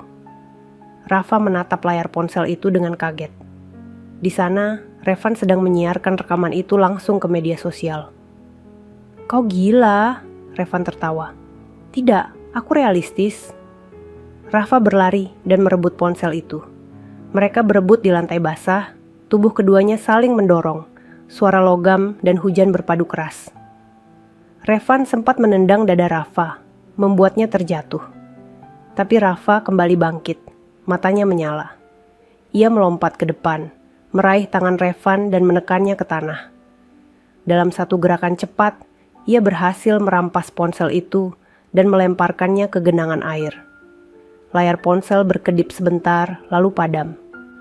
Revan menatapnya dengan mata penuh amarah. "Kau pikir kau menang?" Rafa berdiri, menatapnya dingin. "Aku tidak perlu menang, Revan. Aku cuma perlu kebenaran." Tetap hidup Revan berteriak marah dan mencoba bangkit. Tapi dua suara keras terdengar dari arah pintu. "Berhenti di tempat." Lampu senter menyorot masuk dan beberapa petugas polisi bersenjata muncul. Di belakang mereka, Amanda berdiri dengan wajah tegang, diikuti Maya yang menahan napas. "Rafa!" teriak Amanda. "Menjauh dari dia!" Rafa menoleh, dan untuk pertama kalinya sejak malam itu, rasa lega mengalir di dadanya. Polisi segera mengamankan Revan dan dua anak buahnya. Salah satu petugas berkata tegas, "Kami sudah melacak sinyal siaran langsung ini." "Terima kasih atas laporanmu sebelumnya." Pak Rafa hanya mengangguk lemah. Ia hampir tidak bisa percaya bahwa semuanya akhirnya berakhir. Amanda mendekat, menatapnya dengan mata yang masih bergetar. "Kau gila datang ke sini sendirian." Rafa tersenyum tipis.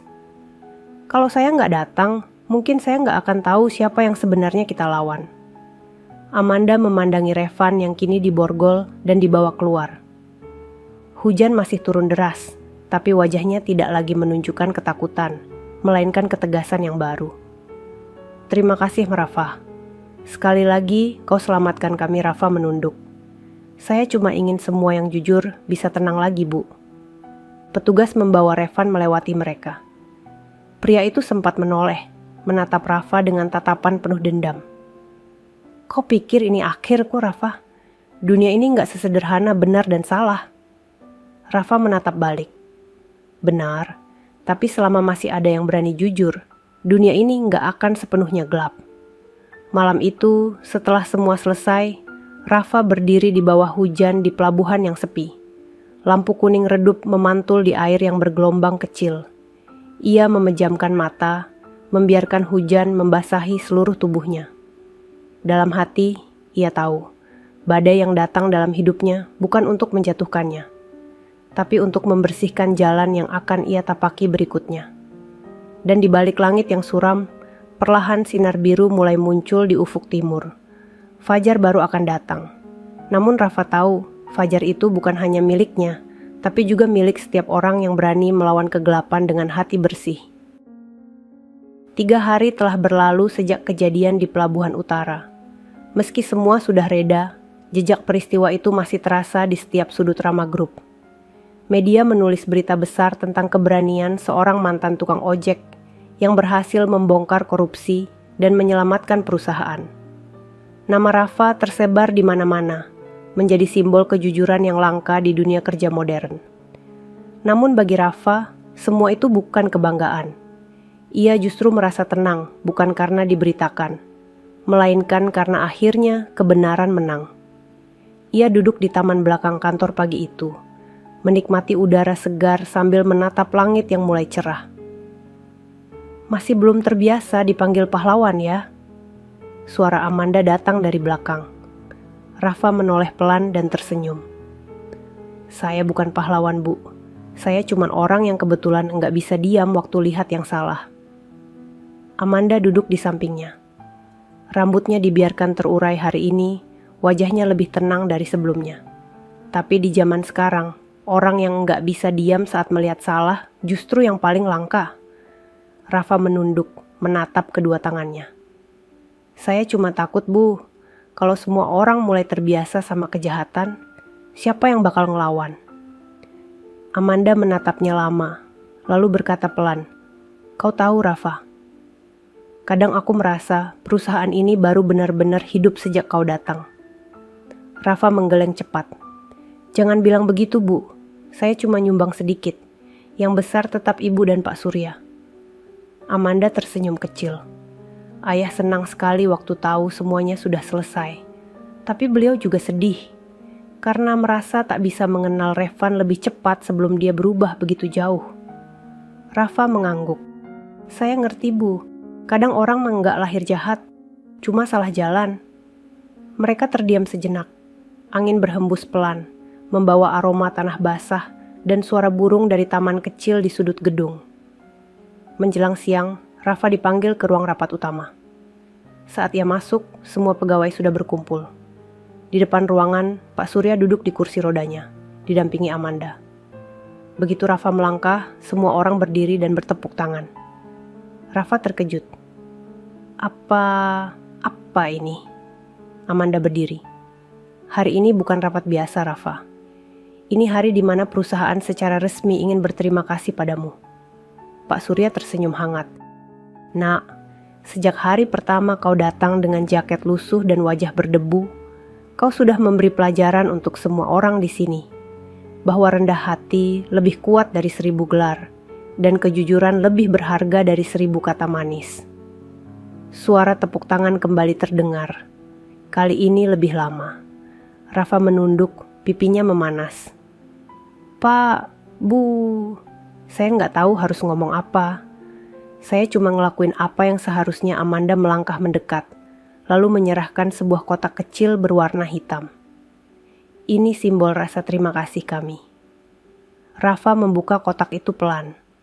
Di dalamnya ada pin berwarna emas bertuliskan Integrity First. Kejujuran yang pertama. Ia memandang benda itu lama, lalu berkata lirih, Terima kasih Bu, tapi saya takut nggak bisa jaga ini sendirian. Amanda tersenyum hangat. Kau tidak sendirian, Rafa. Mulai hari ini, seluruh Rama Group berdiri di belakangmu. Ruangan kembali hening, tapi keheningan itu penuh arti. Pegawai yang dulu sempat menghina kini menatap Rafa dengan mata berkaca-kaca. Beberapa dari mereka bahkan maju menghampiri, menyalami tangan Rafa dengan tulus. Maafkan kami Mas Rafa, ucap salah satu dari mereka. Kami dulu terlalu sombong buat lihat orang baik. Rafa menggenggam tangan mereka satu persatu. Yang penting sekarang kita sama-sama belajar. Kita mulai lagi dari nol. Pak Surya mengangguk pelan. Itu yang ingin saya dengar. Sore harinya, Rafa pulang lebih cepat dari biasanya. Ia melewati jalan kecil menuju kontrakannya. Motor tuanya masih setia menemaninya. Tapi kini, setiap kali orang melihatnya, mereka tersenyum dan menyapa ramah. Tidak ada lagi tatapan rendah. Sesampainya di depan rumah, Rafa menatap jaket Grab lamanya yang tergantung di paku dinding. Ia mengambilnya perlahan, mengelusnya lembut seperti sahabat lama. Kalau bukan karena kamu, mungkin saya nggak bakal sampai sejauh ini, katanya sambil tersenyum kecil. Ia menggantung kembali jaket itu, tapi kali ini di tempat paling tinggi di dinding. Bukan lagi simbol perjuangan, tapi pengingat dari mana ia berasal. Malamnya, Amanda mengirim pesan singkat. Rafa, besok pagi datanglah sedikit lebih awal. Ayah ingin bicara hal penting tentang masa depan perusahaan. Dan aku juga ingin bicara sesuatu padamu. Rafa menatap pesan itu lama. Ada sesuatu dalam kalimat terakhir yang membuat dadanya bergetar halus. Ia tidak tahu apa maksud Amanda, tapi hatinya tiba-tiba tenang. Ia menatap langit malam dari jendela kontrakannya. Lampu-lampu kota berkelip di kejauhan. Terima kasih, Allah, bisiknya pelan. Sudah kasih kesempatan buat orang kecil kayak saya bisa berarti di dunia yang besar ini. Dan di luar sana, bulan bersinar terang, menembus awan tipis, seolah ikut tersenyum menyaksikan seorang pria sederhana yang akhirnya menemukan tempatnya di dunia. Namun tanpa Rafa sadari, di kejauhan, seseorang sedang duduk di dalam mobil hitam yang terparkir di seberang jalan. Di tangan orang itu, ponsel menyala dengan foto Rafa di layar. Sebuah suara berat terdengar dari speaker. Targetnya masih hidup. Tunggu perintah selanjutnya. Dan orang itu menjawab pelan. Baik Pak. Sementara di dalam kontrakan sederhana itu, Rafa tertidur lelap. Tidak tahu bahwa permainan besar yang dimulai oleh Revan ternyata belum benar-benar berakhir. Pagi itu, udara terasa lebih dingin dari biasanya. Langit Jakarta sedikit mendung, seperti menyimpan sesuatu yang belum selesai. Rafa bangun lebih awal dari biasanya, menyiapkan diri untuk pertemuan penting dengan Pak Surya dan Amanda. Ia tidak tahu apa yang akan dibicarakan, tapi isi pesan semalam dari Amanda masih terngiang di kepalanya. Ayah ingin bicara tentang masa depan perusahaan, dan aku juga ingin bicara sesuatu padamu. Ada sesuatu dalam kalimat terakhir itu yang membuat dada Rafa berdebar tanpa sebab. Ia tidak terbiasa dengan perhatian sebesar itu. Namun jauh di hatinya, ia merasa hari ini akan membawa sesuatu yang berbeda. Setelah sarapan sederhana, Rafa mengenakan kemeja putih bersih dan celana hitam. Ia menatap cermin, tersenyum kecil, lalu berbisik, "Bismillah." Sesampainya di kantor, suasana terasa lebih tenang dari biasanya. Beberapa pegawai menunduk sopan, memberi salam hangat. Namun entah kenapa, Rafa merasa ada hawa aneh yang berputar di udara. Maya, asisten pribadi Amanda, menghampirinya dengan wajah canggung. "Mas Rafa, Ibu Amanda sudah di ruang rapat lantai 11. Tapi Pak Surya belum datang." "Belum datang?" Rafa mengerutkan kening. "Biasanya beliau datang paling awal." "Iya," jawab Maya lirih. "Tadi pagi, sopirnya bilang beliau berangkat sendiri tanpa pengawal. Katanya ingin mampir ke suatu tempat dulu." Rafa menatap langit-langit sebentar. Firasatnya langsung tidak enak. "Baik, saya naik ke atas dulu." Pintu ruang rapat terbuka pelan. Amanda sedang berdiri di dekat jendela, menatap kota dari atas gedung dengan mata yang dalam. "Selamat pagi, Bu," sapa Rafa. Amanda menoleh dan tersenyum hangat. "Pagi, Rafa." Duduklah Rafa duduk di kursi seberang, mencoba menenangkan pikirannya. "Ada yang ingin saya bicarakan," kata Amanda lembut. "Setelah semua yang terjadi, Ayah memutuskan sesuatu yang besar. Kami ingin menyerahkan sebagian saham Rama Group kepadamu." Rafa terkejut. "Apa?" "Tidak, Bu. Saya tidak pantas menerima itu." Amanda menatapnya dengan tenang. "Kau pantas, Rafa. Karena selama ini kau bukan cuma pekerja. Kau penjaga bagi kami. Ayah bilang, tanpa orang jujur, perusahaan sebesar apapun tidak akan bertahan lama." Rafa menunduk, matanya berkaca. "Saya cuma melakukan kewajiban, Bu." Amanda tersenyum. "Itu justru yang membuatmu berbeda." Hening sejenak. Hanya suara jam dinding yang terdengar pelan. Amanda menatap Rafa lama, lalu suaranya menurun lembut. "Dan satu hal lagi. Aku ingin berterima kasih bukan hanya sebagai atasan, tapi sebagai seseorang yang menghargai siapa dirimu. Sejak pertama kali melihatmu malam itu, aku tahu hatimu bersih." Rafa terdiam. Tatapannya bertemu dengan mata Amanda yang teduh. Ada sesuatu di sana yang sulit dijelaskan. Bukan sekadar rasa hormat, tapi semacam ketenangan yang menghangatkan dada. Namun keheningan itu pecah tiba-tiba oleh suara pintu yang terbuka keras. Maya berlari masuk dengan wajah panik. "Bu Amanda, Mas Rafa, ini darurat." Amanda berdiri cepat. "Ada apa?" "Sopir Pak Surya baru telepon. Mobil beliau ditemukan di pinggir jalan tol. Tanpa sopir, tanpa penumpang." Rafa membeku. "Apa maksudmu?" "Pintu mobil terbuka, tapi Pak Surya nggak ada di dalamnya." Amanda langsung pucat. "Ya Allah." Rafa meraih ponselnya, menghubungi nomor pribadi Pak Surya. Tidak aktif. Ia mencoba menelepon sopir, juga tidak diangkat. "Sejak jam berapa mobil itu ditemukan?" tanya Rafa cepat. "Sekitar setengah jam lalu. Polisi sedang di lokasi," jawab Maya dengan suara gemetar. Amanda menutup wajahnya dengan kedua tangan. "Tidak mungkin. Pagi tadi beliau terlihat sehat." Rafa menggenggam tangan Amanda pelan. "Tenang, Bu. Kita cari bersama-sama." Ia berlari keluar ruang rapat, menuruni lift dengan napas tersengal. Dalam perjalanan, pikirannya berputar cepat. Siapa yang bisa menculik pria tua seperti Pak Surya? Motifnya apa? Mobil hitam perusahaan menjemput mereka ke lokasi. Jalan tol yang biasanya ramai kini penuh dengan polisi. Sebuah mobil sedan berwarna abu-abu tua terparkir di tepi jalan. Pintunya terbuka, kaca depan retak. Rafa dan Amanda segera turun. Petugas menyambut mereka. Kendaraan ini ditemukan sekitar pukul 8:15. Tidak ada tanda-tanda perlawanan. Tapi di dalam mobil kami temukan sesuatu. Polisi menunjukkan sebuah amplop kecil yang terletak di kursi depan. Di amplop itu tertulis satu nama dengan tinta hitam tebal. Rafa. Amanda menatap Rafa kaget. "Namamu?" Rafa mengambil amplop itu perlahan. Tangannya gemetar saat membukanya. Di dalamnya ada selembar kertas dengan tulisan singkat. "Kau pikir aku selesai? Aku tidak butuh uang, Rafa. Aku butuh mereka merasakan kehilangan seperti aku dulu." Rafa menatap tulisan itu lama. Suaranya parau. "Revan?" Amanda memegangi dadanya. Wajahnya pucat. "Jadi dia menculik ayah?" Rafa mengepalkan tangan. Matanya mulai berair. Dia tidak bisa terima kalah. Ini cara dia membalas polisi berkata tegas.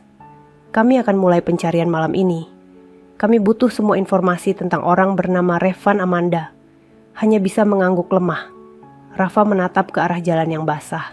Langit mendung seperti menggantung ancaman di atas kepala mereka. Hujan mulai turun lagi, perlahan namun pasti, membasahi rambut dan wajah Rafa yang kini dingin oleh amarah. Kalau Revan masih berani menyentuh beliau, suaranya bergetar. "Saya bersumpah, saya sendiri yang akan menjemputnya." Amanda menatap Rafa dengan mata merah. "Kau tidak sendiri, Rafa. Kali ini kita lawan bersama." Mereka berdiri di bawah hujan, bersebelahan, tanpa payung, menatap jalan yang sepi. Dan di antara suara sirin polisi yang mulai menjauh, Rafa tahu satu hal pasti. Pertempuran terakhir belum selesai. Revan belum kalah. Dan kegelapan itu sedang kembali menyala. Malam itu Jakarta tampak gelap lebih dari biasanya. Langit berwarna kelabu pekat, seolah ikut menyembunyikan sesuatu. Di markas sementara kepolisian, Rafa duduk di ruang pemeriksaan, menatap peta besar di dinding yang penuh titik merah. Semua lokasi yang dicurigai tempat Revan bersembunyi bersama Pak Surya. Sejak siang, Rafa tidak berhenti bergerak. Ia ikut memeriksa CCTV, menelusuri jejak sinyal ponsel, hingga menemani Amanda yang terus menahan tangis di ruang sebelah. Namun semakin malam, rasa cemas itu berubah menjadi tekad. Ia berdiri, menggenggam foto lama Revan yang tergeletak di meja. "Dia nggak pergi jauh," gumamnya pelan. "Dia terlalu benci untuk benar-benar kabur." Polisi yang duduk di sebelahnya mengangguk. "Kami juga yakin begitu. Tadi sore, ada warga melapor melihat mobil putih dengan plat palsu di sekitar gudang lama Pelabuhan Barat. Lokasinya terpencil, tapi cukup dekat dengan tempat kejadian pertama." Rafa menatap petugas itu dengan mata tajam. "Saya ikut." "Tidak bisa, Mas Rafa," kata salah satu petugas senior. "Terlalu berbahaya." Rafa menggeleng. "Dia nyerang orang yang saya anggap keluarga. Saya nggak akan diam di belakang." Sebelum ada yang sempat menahan, Amanda masuk ke ruangan. Matanya sembab, tapi sorotnya kuat. "Kalau Rafa pergi, aku ikut." "Bu Amanda, jangan cegah aku," ucapnya tegas.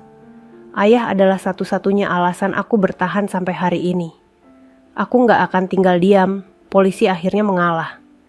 2 mobil patroli melaju ke arah Pelabuhan Barat malam itu, di bawah langit yang hanya diterangi cahaya petir sesekali. Rafa duduk di kursi depan mobil pertama, sementara Amanda berada di mobil belakang, wajahnya menatap keluar jendela dengan pandangan kosong. Ketika mereka tiba di lokasi, suasana sunyi menyelimuti seluruh kawasan. Gudang tua berdiri di ujung pelabuhan, dengan lampu kecil yang berkedip lemah di dekat pintu besi. Hujan baru saja reda, tapi aroma laut dan karat masih kuat di udara. Petugas berpencar. Rafa melangkah perlahan ke arah pintu gudang, hatinya berdebar hebat. Setiap suara langkahnya bergema di antara peti dan tong kosong. "Revan!" teriaknya lantang. "Aku tahu kau di sini. Lepaskan Pak Surya." Tidak ada jawaban. Hanya suara rantai bergesek di dalam. Lalu sebuah tawa pelan menyusul dari kegelapan. "Cepat juga kau menemukan tempat ini." Rafa menoleh. Revan berdiri di dekat pilar besi. Wajahnya tampak lebih letih tapi matanya tetap liar. Di belakangnya, kursi roda Pak Surya tampak terikat. Tubuhnya duduk lemas tapi masih sadar. "Bapak!" teriak Rafa. Pak Surya membuka mata pelan. "Rafa!" Suaranya lemah. "Hati-hati!" Rafa maju satu langkah, tapi Revan mengangkat tangan, memperlihatkan pemantik di genggamannya. Di lantai, tampak beberapa galon bahan bakar sudah terbuka. Satu langkah lagi, dan semuanya terbakar. "Gila!" Rafa mengepalkan tangan. "Ini bukan caranya." Revan tersenyum tipis. "Dulu mereka juga bilang begitu saat menyingkirkanku. Tapi aku belajar satu hal. Kadang, untuk melihat kebenaran, dunia harus terbakar dulu." Suara langkah cepat terdengar dari belakang. Amanda muncul di pintu, wajahnya basah oleh air hujan yang tersisa. "Revan, cukup. Lepaskan ayah. Aku janji akan bicara soal semua ini." Revan menatap Amanda lama. Matanya tiba-tiba melembut, tapi hanya sekejap. "Kau masih sama seperti dulu, mencoba menyelamatkan semua orang. Padahal kau sendiri gak bisa menyelamatkan siapapun." "Tidak," balas Amanda. "Kali ini aku tidak akan gagal." Ia maju perlahan, sementara Rafa memutar ke sisi lain, berusaha mendekat dari arah belakang. Revan menatap keduanya dengan pandangan curiga. "Jangan coba-coba, Rafa. Aku bisa bakar tempat ini dalam 1 detik." Namun tepat saat Revan memutar badan sedikit, Rafa melompat cepat, menendang tangan Revan hingga pemantiknya terlempar ke tanah. Revan berusaha melawan, tapi Rafa menahan tubuhnya. Keduanya berguling keras di lantai. Api kecil sempat muncul dari genangan bensin yang tersambar percikan logam. "Amanda, ambil ayahmu sekarang!" teriak Rafa sambil berusaha menahan Revan. Amanda berlari ke arah kursi roda, melepas ikatan tali di tangan Pak Surya. "Ayah, ayo, kita keluar." Pak Surya mengangguk pelan, suaranya serak. "Kau, cepat keluar juga, nak Rafa." Rafa menahan tubuh Revan yang terus berontak. Api kini merambat ke tumpukan kardus dan mulai membesar. Suhu ruangan meningkat cepat, asap tebal mulai naik ke langit-langit. "Revan, hentikan! Ini gila!" teriak Rafa. Revan justru tertawa, meski batuk karena asap.